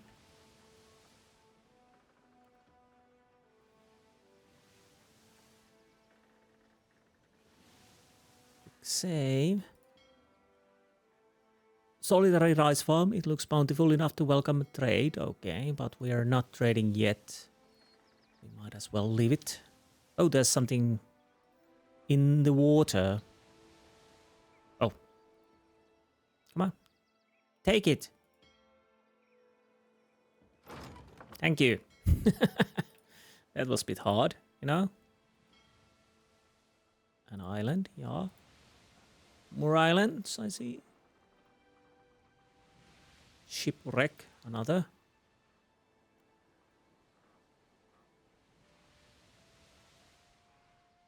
Abandoned village. Meryel the Mad. Ooh, we have a bounty. I think.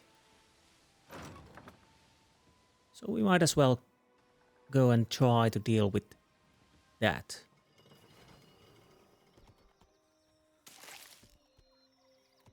We need fresh fruit, so teeth won't drop from the scurvy.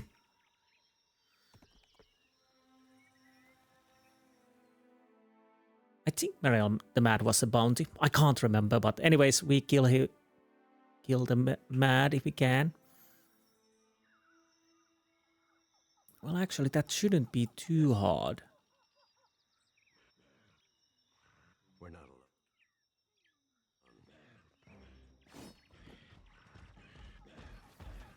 Oh, it's a...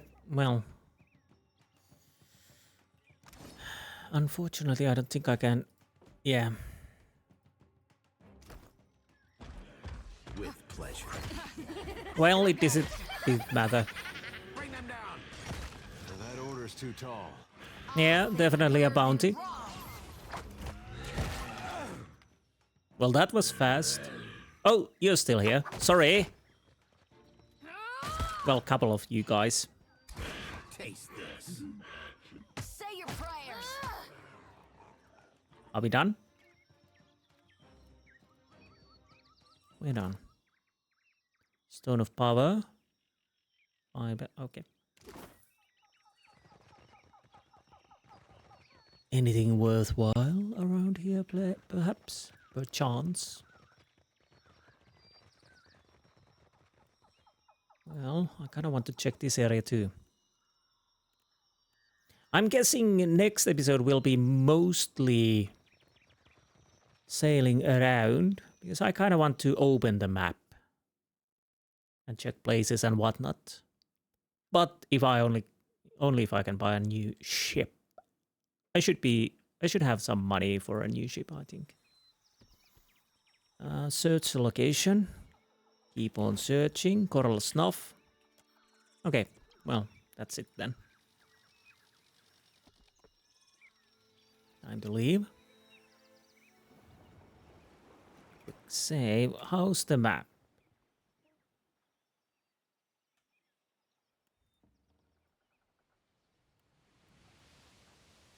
There's something over there. Cannon shot. I don't think we have a space for cannon shots.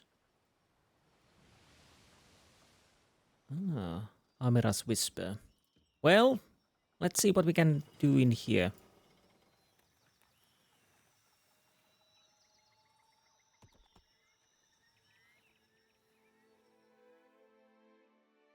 A light fog curls about your ankles. Breathless whispering voices call to you from the darkness. They cry in half-uttered sentences, in moans, gurgles, screams. What few words you can make out among the chorus beg for mercy, for an end to their pain. For an end to their pain, yes. Step into the fog. Wisps wind around your torso and cling to your skin. The cries become shouts, and the chorus screams. The fog thickens until you see nothing but its swirling, ghostly shape. Dark forms appear in the fog. They encircle you one moment and disappear the next. Ask Shotty to draw the spirits into her lantern. I think it's time for you, Loslot, to find the light. This way now, that's right. Okay. The dense fog swirls into Xotti's lantern. You hear the faint tink of metal striking the ground. You bend down to examine it and discover a small necklace. The stone at its center sparkles with the red of a fire's dancing flame. Unhindered by the fog, you are now free to continue exploring the island. We got Elevis Locket, Ghost Touch, plus 10 accuracy against spirits, plus 1 intellect. Okay, nice. Very nice. Upon ancient shipwreck, its sails hangs from the mainmast like a cobweb, shredded by cannon fire and vicious winds. The ship's hull is cracked and bow, but there may still be something inside worth salvaging. Okay, let's sift it through. Print cheapy colors. Let's continue. Supply gain. More. Water.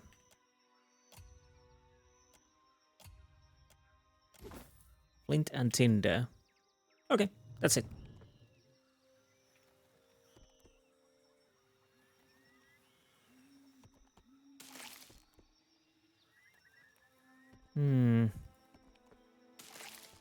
Okay, let's see the Tangaloa ruins. Ahead of you lie ruins of an ancient complex. As you near the tumble-down stone entrance, you notice several curious drawings scrawled across the stone in flaking brown paint. You bend down to get a better look and discover that the drawings depict violent images of decapitations, dismemberings, hangings, and sundry of other terrors. Enter the ruin. Light from distant torches flicker on the ruin walls. Unintelligible words float to you on a breeze that reeks of carrion and metallic tang of blood. Sounds a lovely place. Maybe I make a home in here.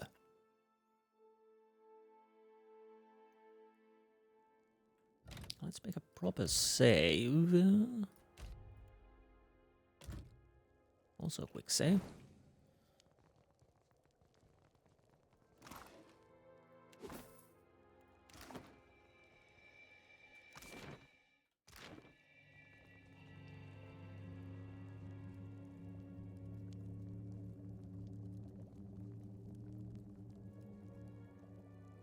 Fat bubbles stick on the surface of this pot. The rising steam smells sweetly of meat.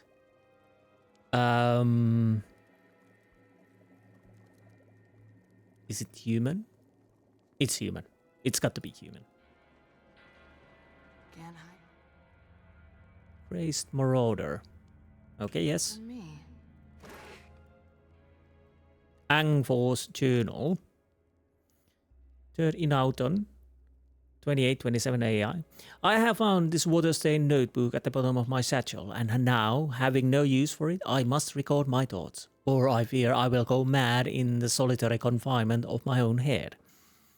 Months have passed, and still we are stranded on this cursed island. What few supplies we had with us at the time of our calamity have dwindled away to a little boat and a dust and crumbs. When it became clear that we would be trapped on this island for some time, we began to ration our food.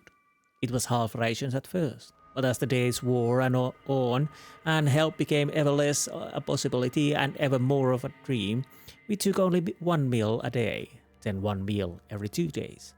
Fresh water, at least, is plentiful. It bubbles up from the crack in the stone near the ruins. No doubt it is pushed to the surface by some unseen force of volcanism. I should have liked to have had my instruments on hand to record its rate of flow and volume, but those are long since gone, likely resting at the bottom of the sea.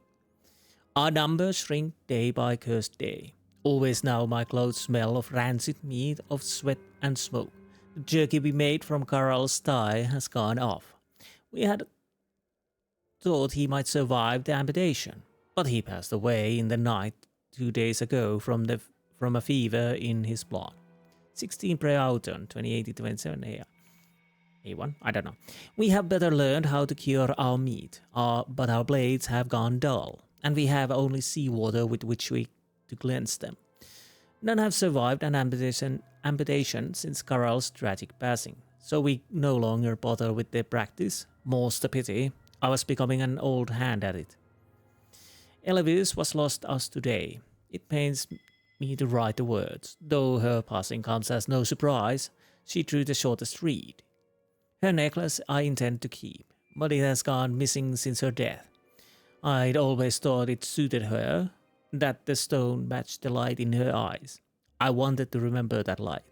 Perhaps someone is hiding it, though I don't know why they would do me such an unkindness. I was meant to have it. She never said as much, but I know. I will perform a search of others' belongings when next I have the midnight watch. Woe betide the thief. 30 Mashaudon, 2827. A chill wind has found us. It blows easily across the isle, whipping our shelters into disarray and peppering our meals with sand. We take shelter in the nearby ruins, though I am loath to do it. Always that place has seemed to me befouled by some unfriendly spirit, for I hear whispers when the wind blows. They cry for mercy, for salvation. Another of the crew has disappeared this morning. Some suspect he tied stones to his wrist and walked himself into the sea. But they are wrong. I saw him walk while he was dreaming with jerky movements not his own. He wandered deep into the ruins and did not return. 20th Mayauton, 2018-27. So few of us remain. I envy them. The departed. Their souls are returned to the wheel and free to find new lives to lead. We unlucky few receive no such boon. And that is what we have given them. A gift. We suffer so that they might be free. Arlander says we might fashion a raft large enough to escape this place. He is mad. We belong to the isle now, as it belongs to us.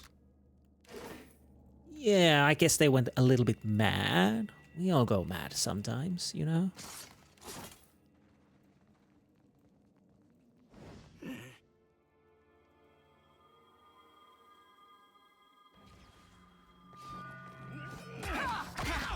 Still got it. Bloody hell. Ogre Berath. Well, I'll attack Captain. Why are you either there? What is it? You attack Ogre. Let's see how it goes. What about you? Could actually attack someone too.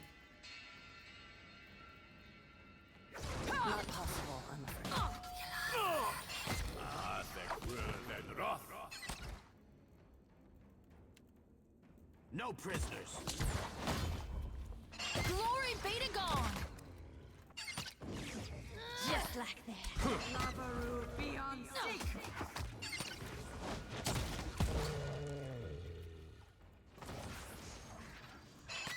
Not possible, I'm afraid. Some assistance, please. Come on.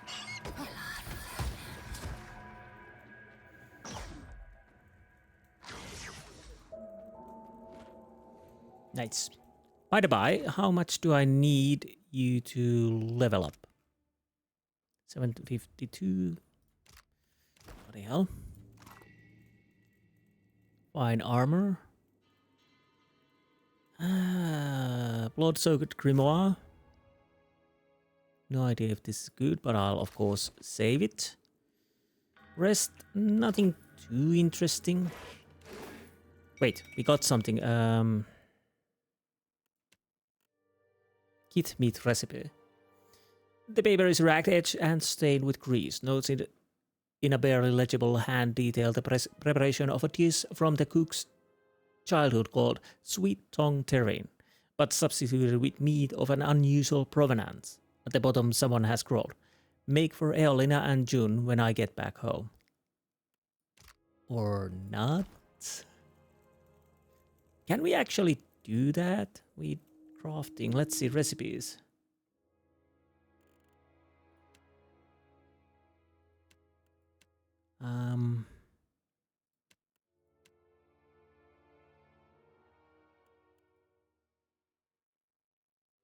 Yes, heavily seasoned kith meat, ground and baked in the greasy crust. The strong spices cover up the unsavory taste, but the knowledge will stay with you forever. So we need kith meat. -2 intellect, +1 power. Okay, okay. Morale goes down a little bit, I would say.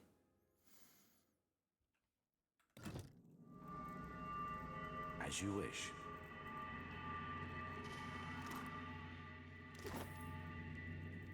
Oh, who are you? You find a middle-aged dwarf tied to a post, a pile of bloody refuse scattered at his feet. His beard is matted mess and his face is streaked with dirt. Despite his haggard state, he twists against his bonds when you approach. Bless your niggas. You're just in time. Another moment more and I would have been dinner. Who are you? Jordu, red-handed of the Impostors Lament. Well, formerly of the Impostors Lament. He laughs a little too loudly. Something of a lifelong deckhand I am. Picked up cooking in the last few months too. Meat's my speciality. On account of the, well, you know, the business here. With the cannibalism. Oh, you say cannibalism? What happened here? It's a right sorry tale, I'm afraid to say.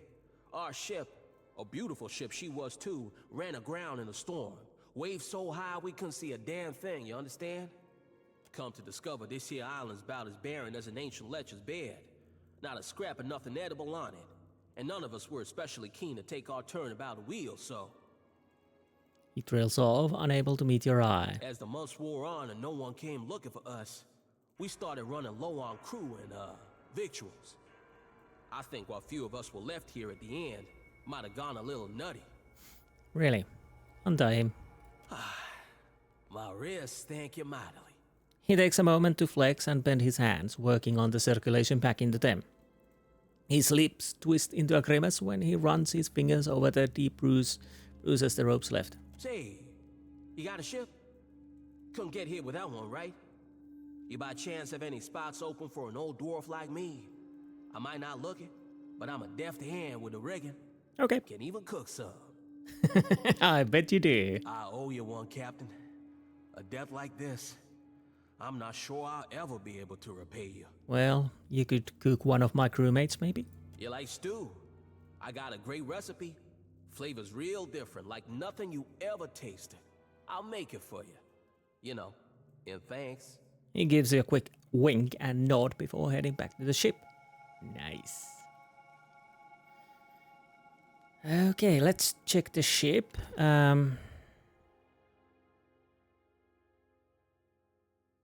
Wait. Is he... Meryel the Mad, Irena.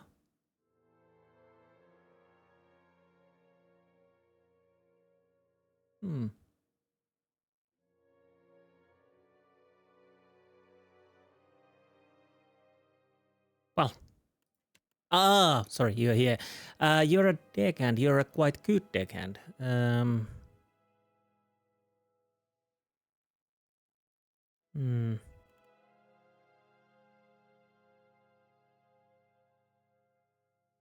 Yeah, I'll probably want... So we need to do that in Neketaka. Okay, fine. Oh, sorry, barrels. What did you find, Ishi? And something else.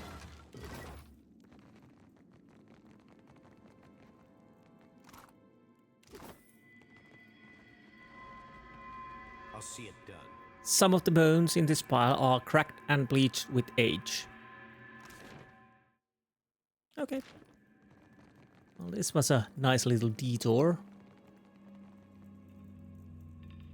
With a sad tale. And a little fight. Now let's leave.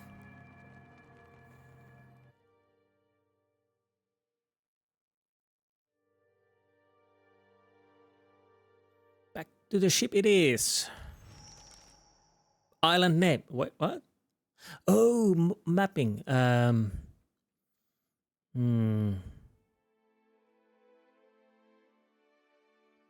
Wait a minute. What would be a good name for here? I'm trying to think.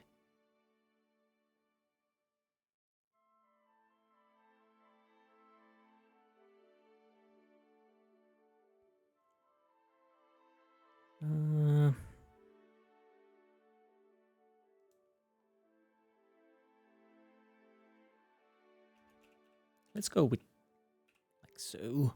I'm thinking the Terror and Erebus. Nice. Blessings. I still don't know what I'm doing with those. I can't remember anymore. So we need to go to the island to map it. Okay, so how's the mapping? We have the bounty. We need to wild mare in Queen Birth. Okay, that's good. We have things to return. So we do have...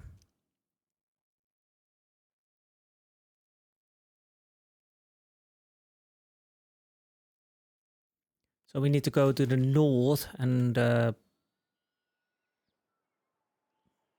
it might be one of these, probably. Okay, quick save. But there was a ship over there. I might as well go and check the shipwreck too.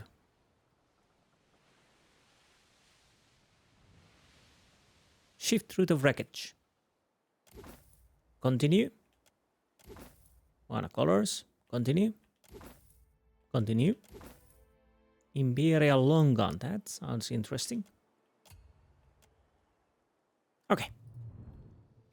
We're done with that.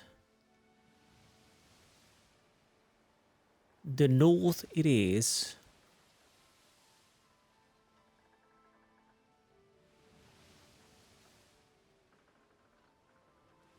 So, I don't think it's this one because we've already been there.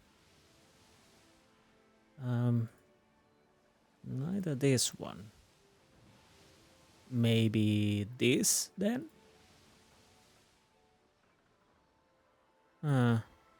Well, I might as well check this too. And go and buy a ship if possible. Again, this is gonna be a Xaur Tuk-Tuk.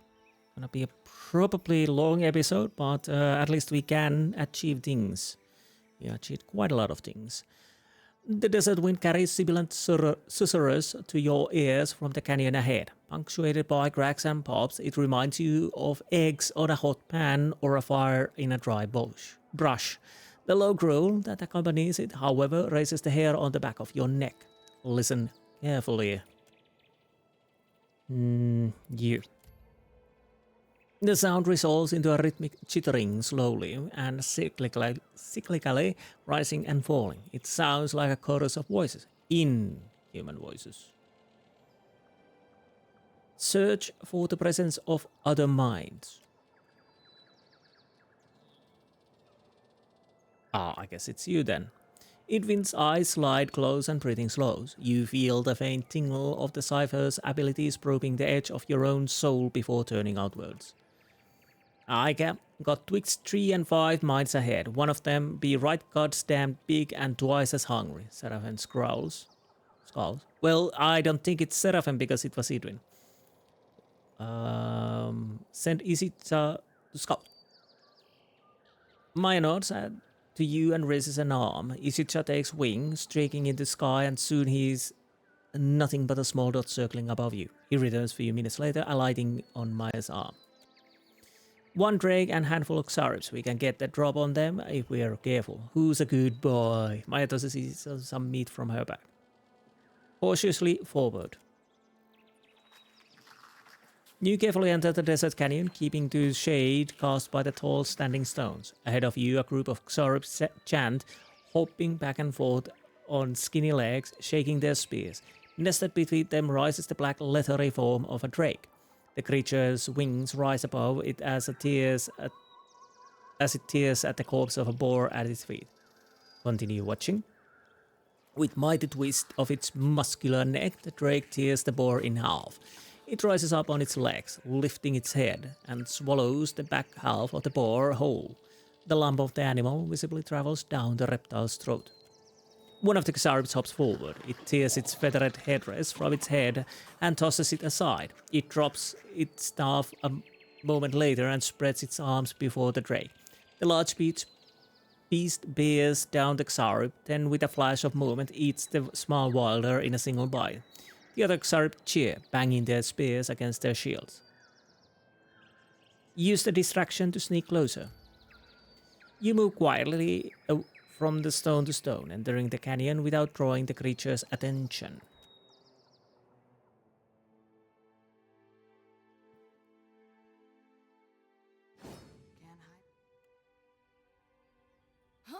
Me.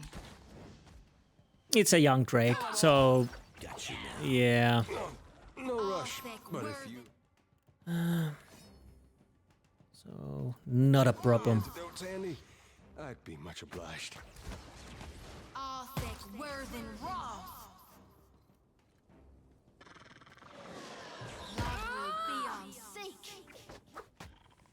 Well, healing didn't save you, sorry. And we're done. That was a nice little fight. Fortunately, it was only a basic drake. Nothing too severe. Yeah, I'll check the map out, so if there's something, I'll find it. Maybe. Nope.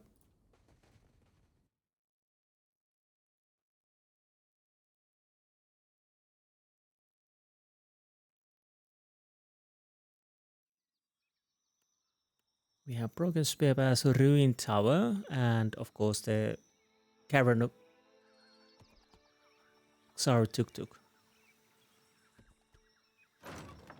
Medical supplies. I'll check the rest of the areas before we go to the caverns.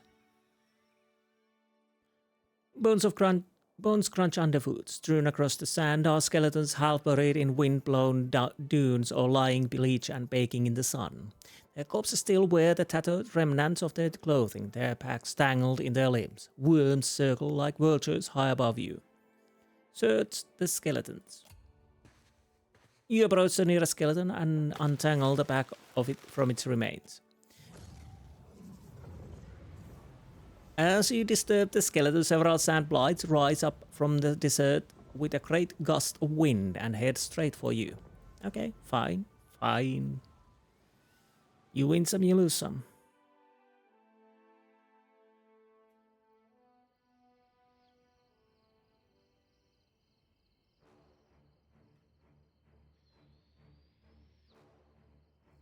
No prisoners.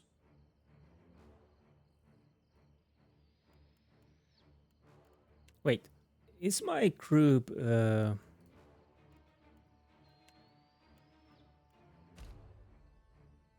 yeah, it's correct. Okay, okay.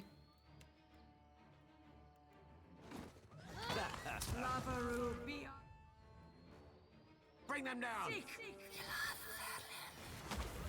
Arthek Worthen Roth. Love will be on To our enemies! Okay. Nice.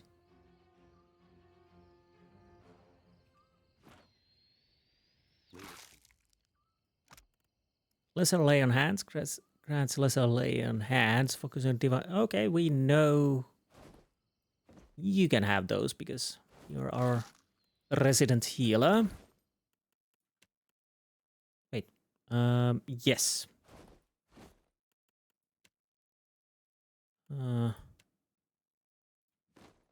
You can have the crit damage. I think it's probably better for if you have those anyways. Oh no, did I take them in my inventory? Nope. Good. Good. I'll take care of it.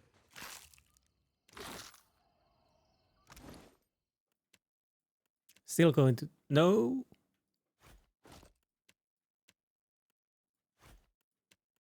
Those are in my inventory, okay.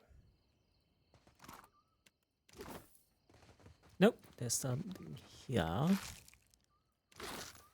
Trash, but something I can sell, of course. Is it? I think that's it. So the tower would be a next place.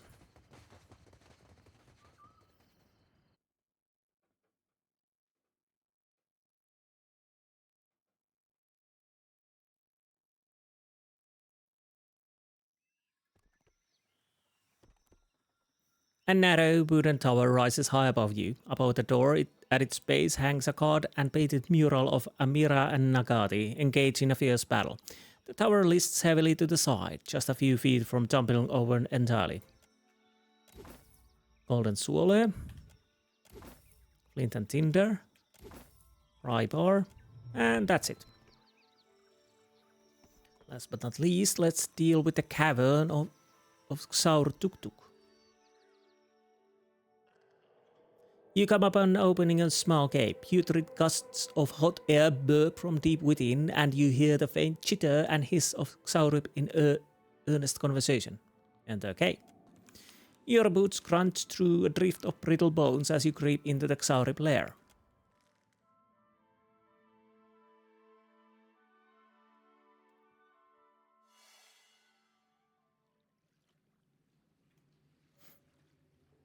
Let's make a proper save.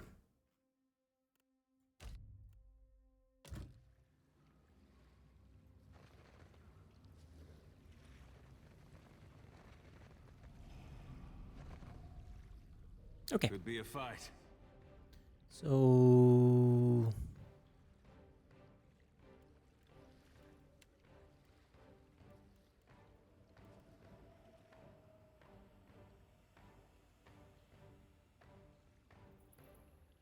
No prisoners. How many of you are there? I don't know, there's a trap over there. Yeah, I think we survived this. They're only Xaurips. Unless, of course, we explode with the barrels. Which is a possibility. Always. Your orders? Deal with the trap so we don't...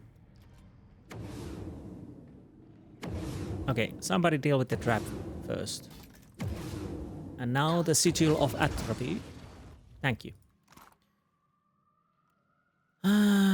Trash. Mostly. Not a problem, Captain. But at least we can sell it and get some money.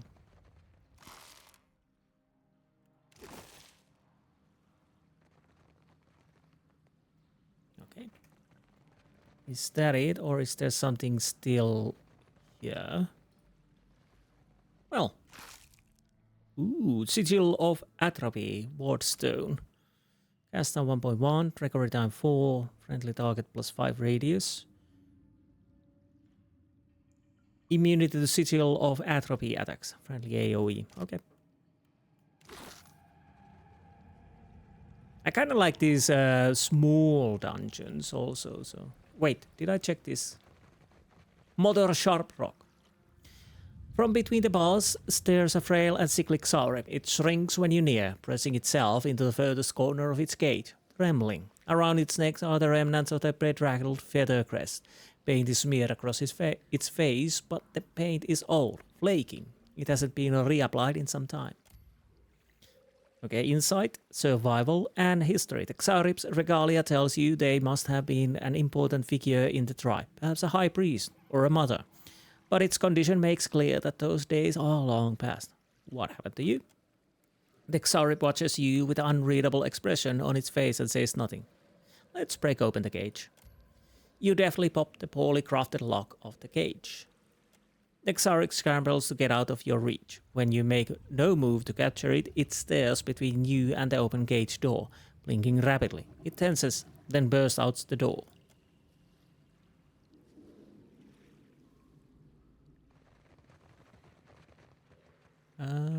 Hello? The Xaurip watches you intently. Who locked you up? The Xaurip scuttles behind you and grabs hold of your leg. It points across the cave to the corpse of a large, well-adorned Xaurip, one of their champions and skulls. Why are you following me? The Xaurip tilts its head slowly and blinks. I kinda want to have a Xaurip of my own. It narrows its eyes like it can't quite figure out what you mean. It glances back at the cage you freed it from, then stares at you expectantly.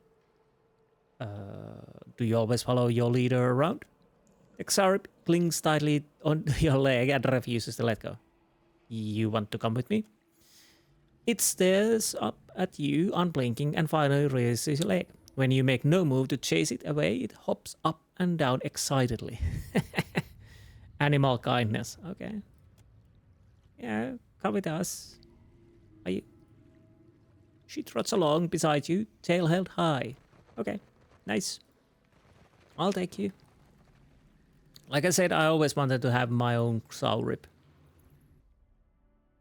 Was this the island we were supposed to map out? Hopefully it was. Although we got a Xaurip, so that's a win-win. So we have Erebus, we do need to have Terror too. Let's take our Xaurip here and move on.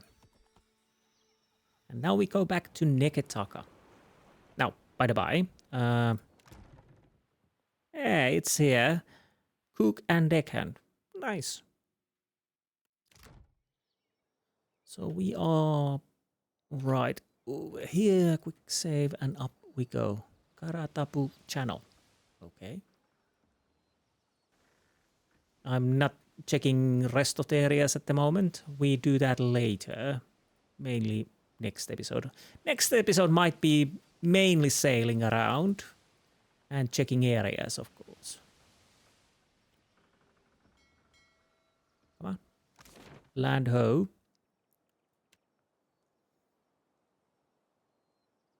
Census map. I will be ending this episode soon, but I'll have to check what quests I can return now. So I could actually do a little maintenance here. Did I check that already? Ah, yes. You. Sneak. Ishi. Quiet time. Oh no. I don't think we can steal, unfortunately. Hello, Sunset. Welcome back. It is a pleasure to see you once again. Tell me, how is the sailing? Smooth? Nothing to delay your expedition, I hope. No, not really. How might I assist you? I've got some material for your book. Ah, how exciting. Let's see here. Goodness, that's not what I was expecting. And so close to Port Mage. I know. You've done wonderfully. This book will be the best thing since Cassini's adventures, and that was all romantic rubbish. Well, I hope so, because I'm helping. Here, your pay, my friend. We're only getting started, of course. There's more to see. Yeah, I figured that. Tikawara next, I think. How does that strike you? It's a little Huana village out to the southeast. 3 islands this time, all nameless and unloved. They form a little triangle around Tikawara, if you squint. Sure. I'll be waiting. I bet you are, because what else you would be doing. Now, what else we can return? Did we have a... We did have a bounty. Meryel the Mad.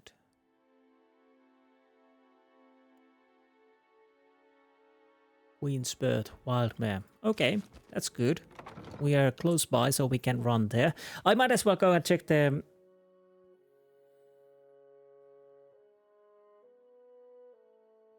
possible quest from the group, which name I forget now. Is this the Wild Mare? I think it is.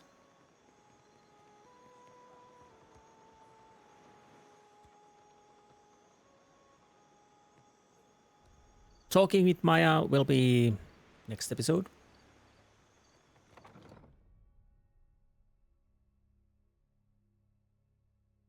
And the next episode will be mostly sailing around and checking the map.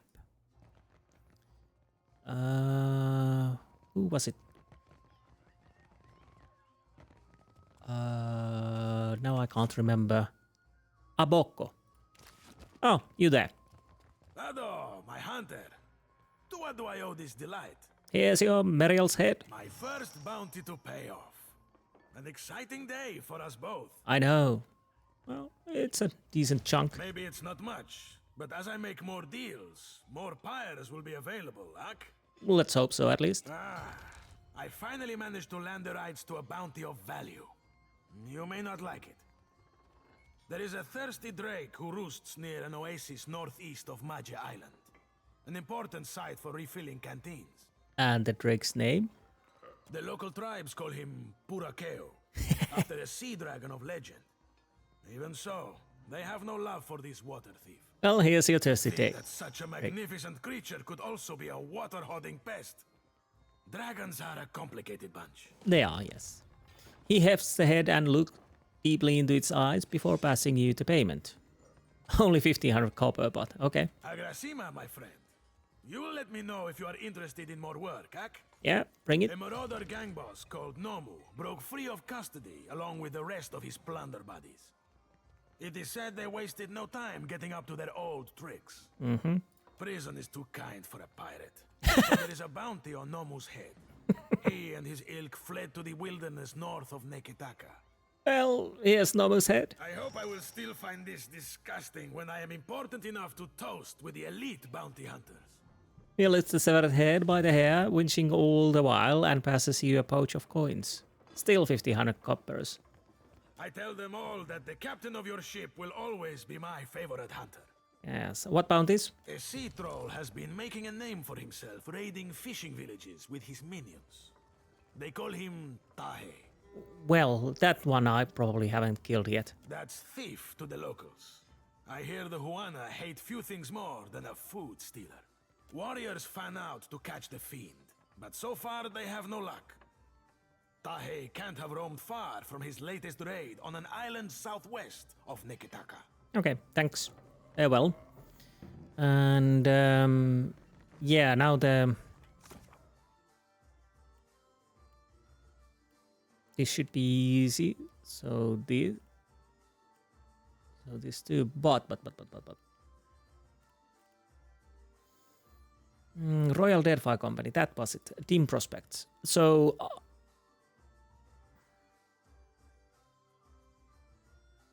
no. Wait. No. Brass Citadel. So that's next place. I'll see you there. Well. It's an encounter. Hear a familiar voice nearby. Who's that then? As you follow the winding streets of Neketaka, their usual city sounds of cart wheels against cobbles and shouting vendors fade, replaced by a cacophony of heated argument on the verge of boiling over. One of the voices rings familiar, Eld Engrim from Surprise. Sneak closer to observe. As you round the corner, you see Eld Engrim surrounded by a group of unfamiliar soldiers. From their dress, you don't believe they're locals. They shout Eld Engrim, who returns the yelling with interest, though you can't make out an actual matter of the argument. One of the sailors shows Eld Engrim against the wall, and the hand of another duck lingers dangerously near his weapon. approach openly. Eldengrim eyes meet yours and widen. Captain, thank the gods, I could use a hand here. Captain, the unfamiliar sailor scolds as he looks you over. You should teach your sailors better manners. This sodden fool got sick all over our boots. Her compatriots nod, eyes searching you. I could pay. I'm sorry.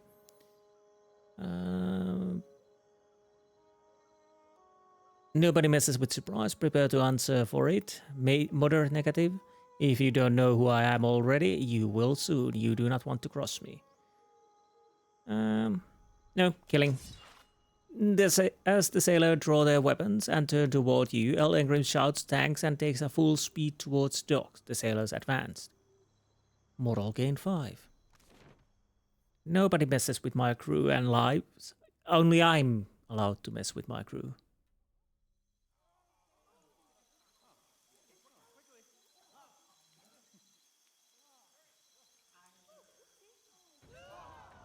Now, you are Keith, so I can use this and Tinker, Tailor, Soldier, Spy. Anyways. Kill them all!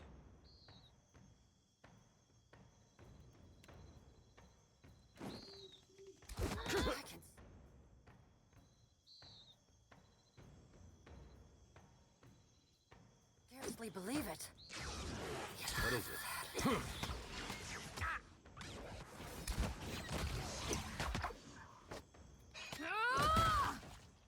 Nice. That's right. Okay, yeah. And the last one. Okay, how much do I need to level up? I should have probably... Damn it. I was kind of thinking maybe I should have taken the AI off and let my character just keep beating them. Maybe I could have survived. Well, too late for now. I could load, but honestly, no. Oh, there's something there. Of course. Of course. So, back to the original plan. See you soon. Here we are. Let's see. Where's the Hasanui Karo? There you are.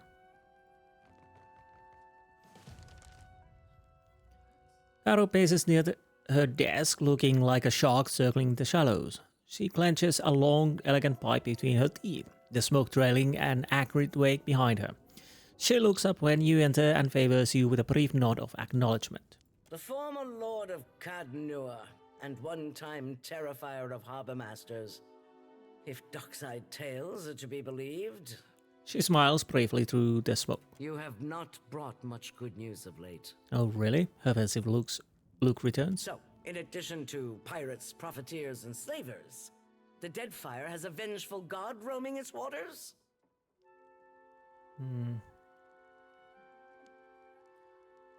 Not if I can do anything about it. I need to learn more before we speculate on his motives. I don't think Eothas intends any harm. That's about the shape of it. I'll go with the rationale. I need to learn more. If your report is true, he's stumping port towns into craters. I don't much care why he's doing it. He must be stopped. She halts, turning to face you. You're finally able to get a good looking at her. She's not especially large for Aumaua, but she carries her shoulders high.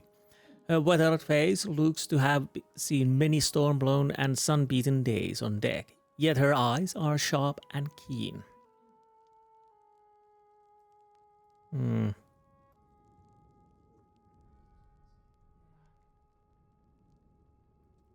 Obviously. Determination. That's good. Okay. But you need a plan. And an ally. She watches you, her eyes bright with calculation. The Valians won't lift a finger if it isn't to snatch a coin.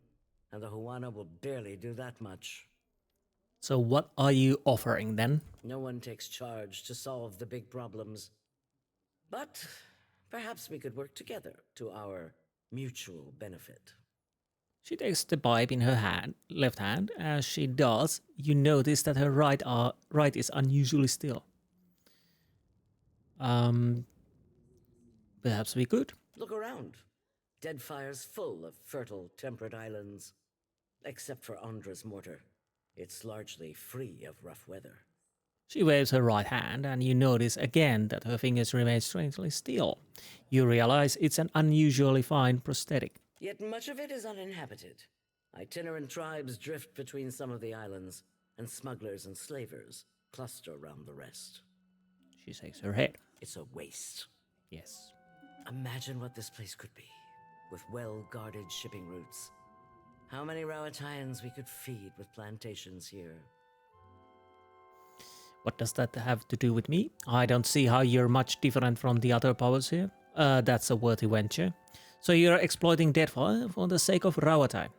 So I don't see how you're much different from the other powers here. A raspy laugh rattles from her chest. The Valiant Trading Company wants to leech every last coin they can from the Deadfire, no matter the eventual cost. They're little more than thieves. I guess they would say quite the same from you. The Principi are actual thieves, no matter their pretensions of nobility. Well, yes. And the Juana are happy to let them all pick away at their fractured empire. We're interested in building something here. Pipe in hand, she gestures expansively. What does that have to do with me? I'm not one for wanton cruelty. But I think you can appreciate that hard decisions need to be made, and you won't shy away from them. No, I don't. If you're chasing the god who's stomping this place into the ground, then we have a common goal. Tempting. And if you're going to survive here, then you could use an ally. A hint of smile tucks her lips from her tar-stained teeth. What do you have in mind? The disaster at Hasongo remains a key concern. We rely on the port there to ship food back to Rauatai. She sucks on her pipe, hiding her worried expression behind a cloud of smoke. That's on hold until you investigate. Short of that, there are other matters that demand attention. You've already spoken with Atsura. For now, I suggest you continue to work with him. I might have something for you later. What's the game board for? Hazatoa. Atsura and I usually have a game running, and this one's been going on for over a month and a half. Okay. Atsura's good at misdirection, but I've got a mind for the long game. You look like you've come with a purpose. So what happened to your hand? She extends her arm, holding the prosthetic between you. It's an exquisite piece with a reinforced joint in each of the fingers and smooth, sanded finish. It happened a year into my first command. We were chasing pirates along Rauatai's south coast, and they landed a shot right next to our magazine. A lucky hit. She's quiet for a moment. I ran below. The fire was already spreading and making for our powder stores.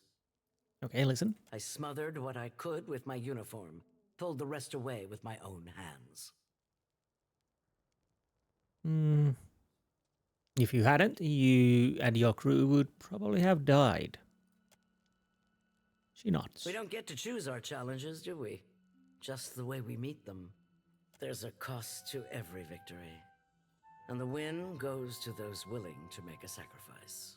She considers the wooden hand, turning it in the light. You sense satisfaction in her gaze. I'll bet you already know a thing or two about that. And if you don't, Deadfire will teach you soon enough. Farewell. Well,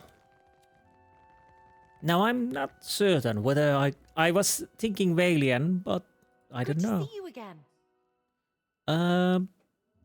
Can you sell me something? Her face crunches up in a disappointment. I really wish I could, but my supplies are for the Royal Deadfire Company and our allies. Hazanui's orders.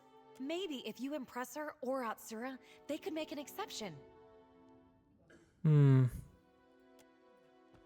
Where's Atsura, by the by? Can I talk to you about the quartermaster? Grand Secretary. Nope. No. Weapon master. Well.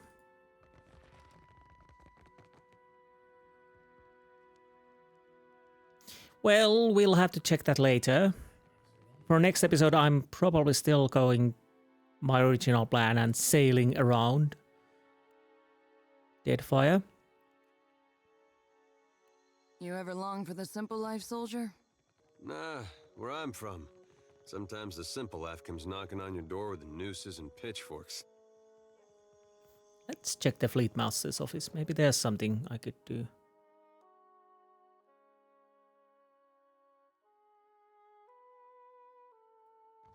Fleet Master Vakoyo? My favorite privateer. Oh, okay. Yeah, we are still hunting. Yeah, this is gonna be a longer episode, but I'll go and check. Well, She keeps hopping in your direction, Firefly. What you been feeding him? No more than a handful, or few, of merkberries. I swear. You keep doing that, he's gonna follow you all the way home to Raid Saris. To meet my kin? Now, wouldn't that be a tribulation? I know I'd make the journey for less than a few merkberries. so, officers launch, gunsmithy, docks.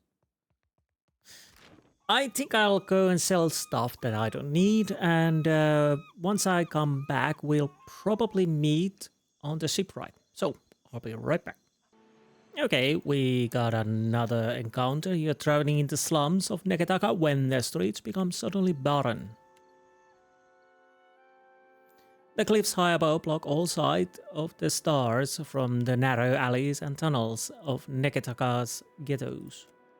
The reek of rotten fruit mixes with the noisome scent of dead fish, swaddling you along with 100 of other lesser filthy fragrances. Your footsteps echo in the darkness, piercing the otherwise silent slums.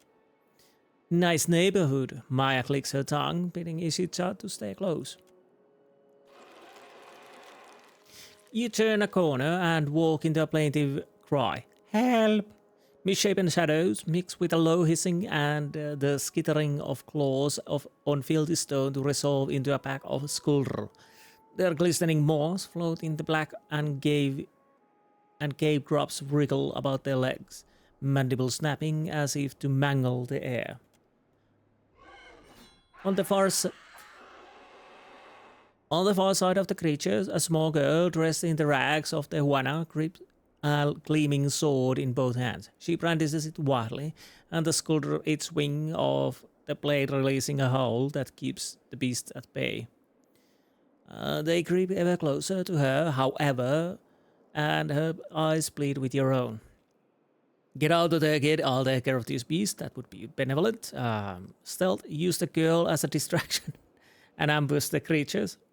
Oh, I thought... draw the beast's attention. Athletics, moderate. Leave the girl to her fate.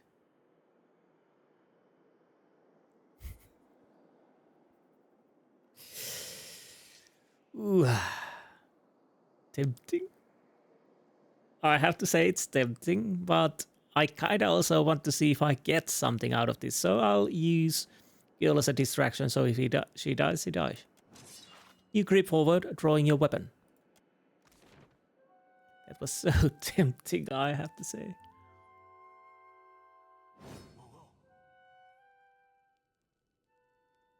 Okay. Screecher. Okay, I'll deal with the Screecher. Let's get that going.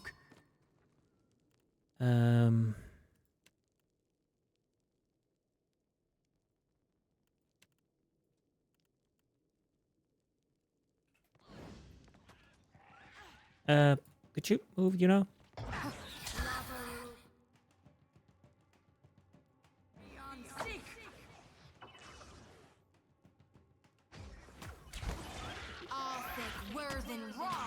So much for you.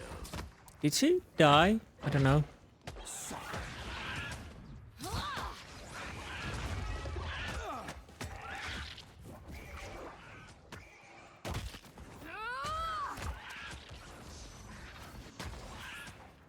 Are we... Yeah, we're working nicely. No rush, but if you have any antidotes handy, I'd be much obliged. Oh, shut up. We're already done. Ooh, I don't think she survived. Bloody hell. Griffin's Blade, one-handed sword. Exceptional. Oh, it's a sword. Well. Good thing I didn't leave her be, because we probably have missed that. Ooh, same damage, penetration same, accuracy same. Attack time different, recovery time different. Maybe it's because one is equipped and the other one isn't. Both are exceptional. Grant Devious. Gain additional penetration when attacking the same target as an ally. Okay. 50% chance to daze target and nearby enemies on crit. Loyal Companion. Grants Loyal Companion. 1 per encounter. Spirits of Griffin bolsters the party's courage. Grants steadfast to the wielder and nearby allies when the wielder is bloodied. 10 action speed. That is nice. The action speed is nice too. And devious. So maybe not yet.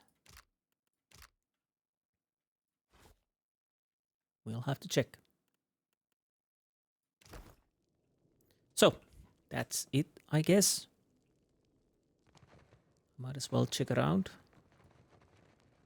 Anything? Something? Maybe? So there... yeah.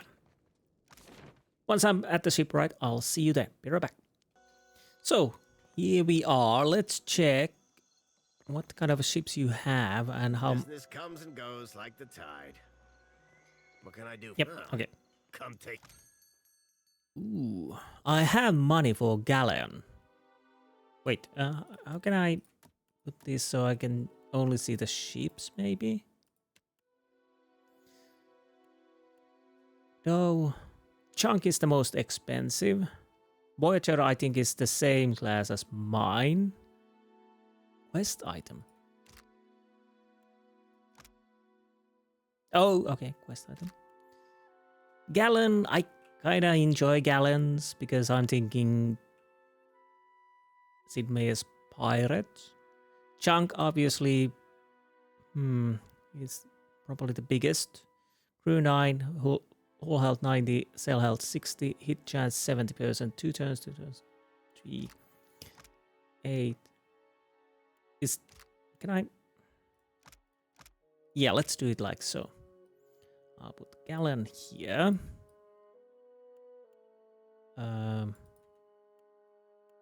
Okay, I'm not putting Gallon here. I'll put Gallon here.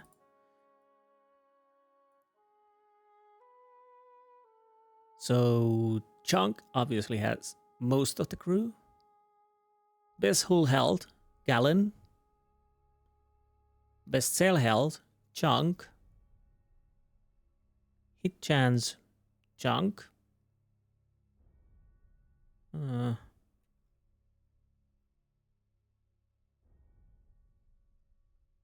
Is there any other stats? I don't know.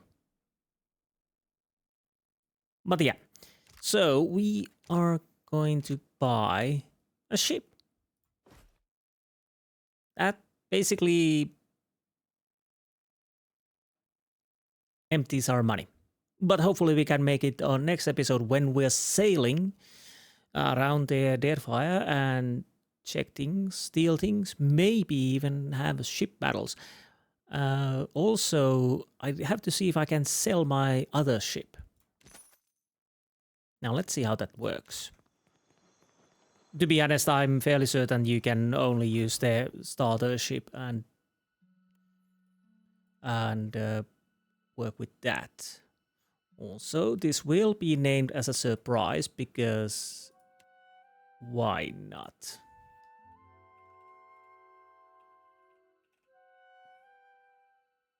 And it will be the active ship.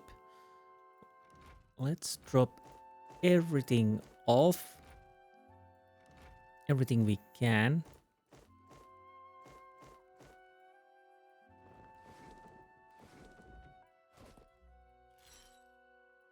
Unfortunately, Menagerie is stayed still here. Okay. Did I change this?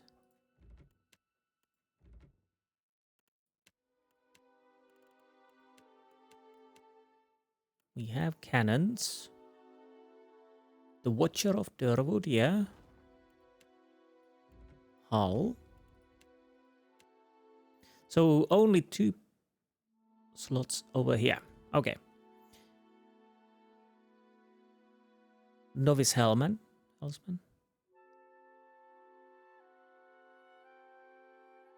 Cannoneer. Expert Cannoneer. Deckhand.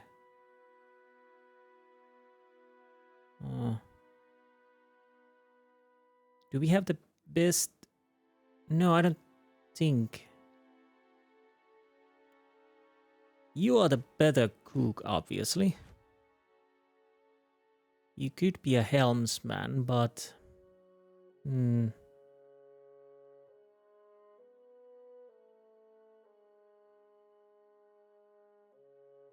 But you're also a bosun. Do we have a place for bosun? I don't know. You are cook and deckhand. Oh, bosun. Okay, we could put you there.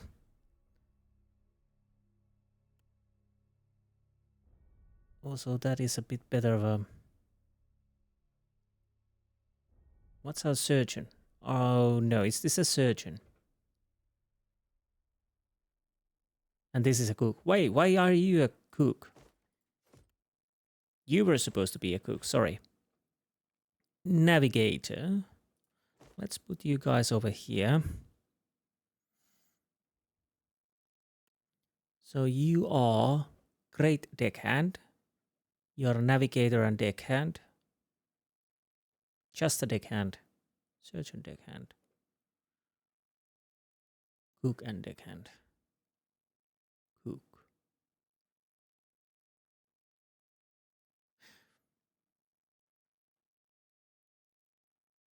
So you I need as a surgeon, yes.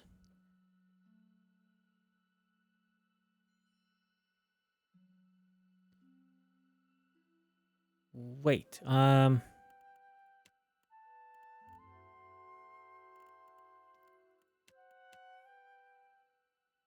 we have cooks. You're a novice navigator, but you would be... Maybe I'll put you as a navigator.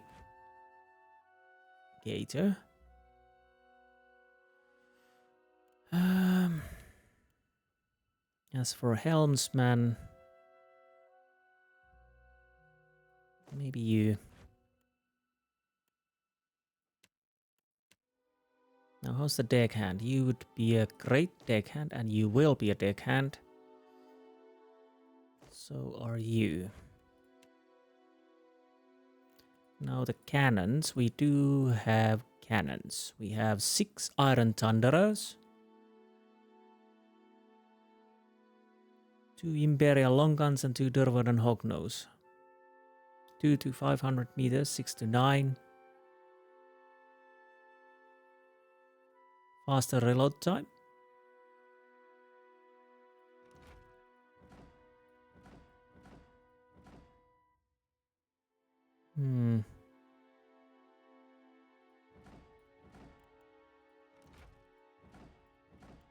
Maybe like so.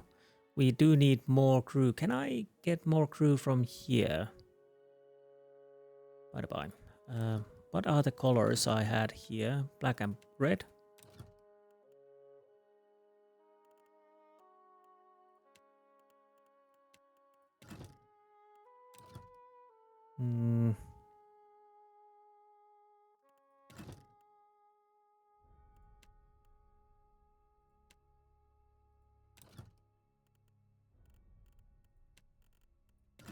I don't know if that works actually, because we have the Bardatta Hall. That might be changing the colors. So yeah, I'll see if I can. Can I hire people from you? Business comes and goes like the... Yes. So we need definitely at least a cannoneer. Seasoned cannoneer. Oh, right, we don't have the money. Bloody hell. Business comes and goes. Oh, come. Now the question is, can I sell you a ship? Well, I can't. I can sell you that.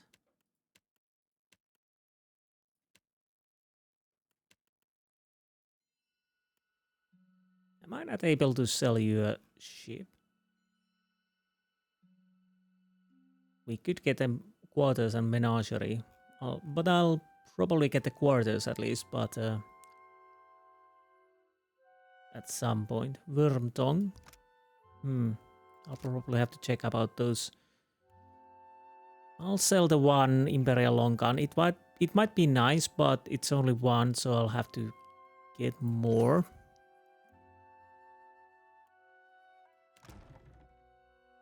Can I not sell this?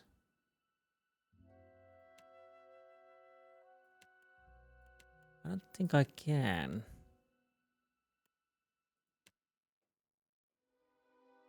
Well, that's too bad, if that is the case. But anyways, that's it. I think we survive for now without them. Well, could we survive? We could get another cannoneer.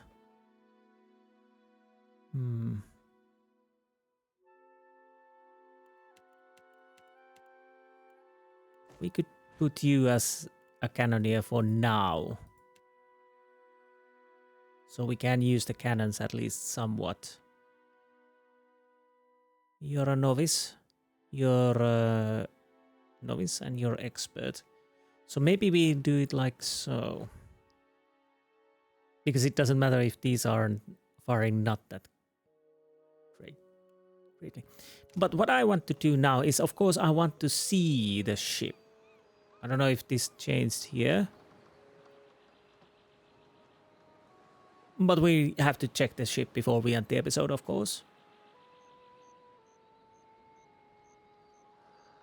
So next episode, I'm fairly certain we will be sailing quite a lot. What? Although there are a few places I could check the Neketaka before we end the sailing. And I mean the island, not the... I was thinking these places I could check. So, ship.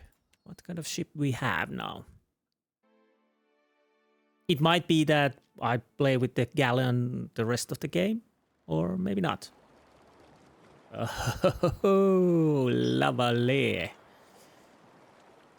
Very nice, very nice. Let's check around. So many cannons. So many cannons. Let's go in lower decks.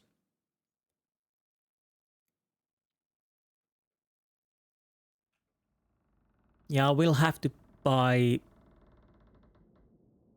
new captain's quarters. Nice. Real nice.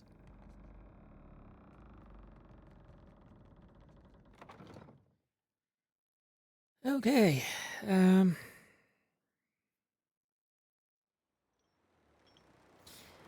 Now, next episode, no, this is the wrong button. I always forget. And especially now because I'm quite tired. But the next episode, like I said, I'll probably, if I remember, we'll check these areas and see if we can do those. But I'm fairly certain the rest of the episode we will sail quite a lot. Obviously, I'm not boring you guys showing every last bit of sailing and mapping out. Only when something interesting happens, of course. That's how it works. But yeah, I'll definitely want to open up the map. We definitely, and hopefully we will have some fights around here. Maybe even ship fighting. But we'll see. We'll see. Anyways, this was a longer episode, but we did quite a lot. We did quite a few bounties. We mapped out return quests and whatnot. Anyways, I hope you enjoyed this episode, and I will see you next time. Until then, goodbye. Goodbye.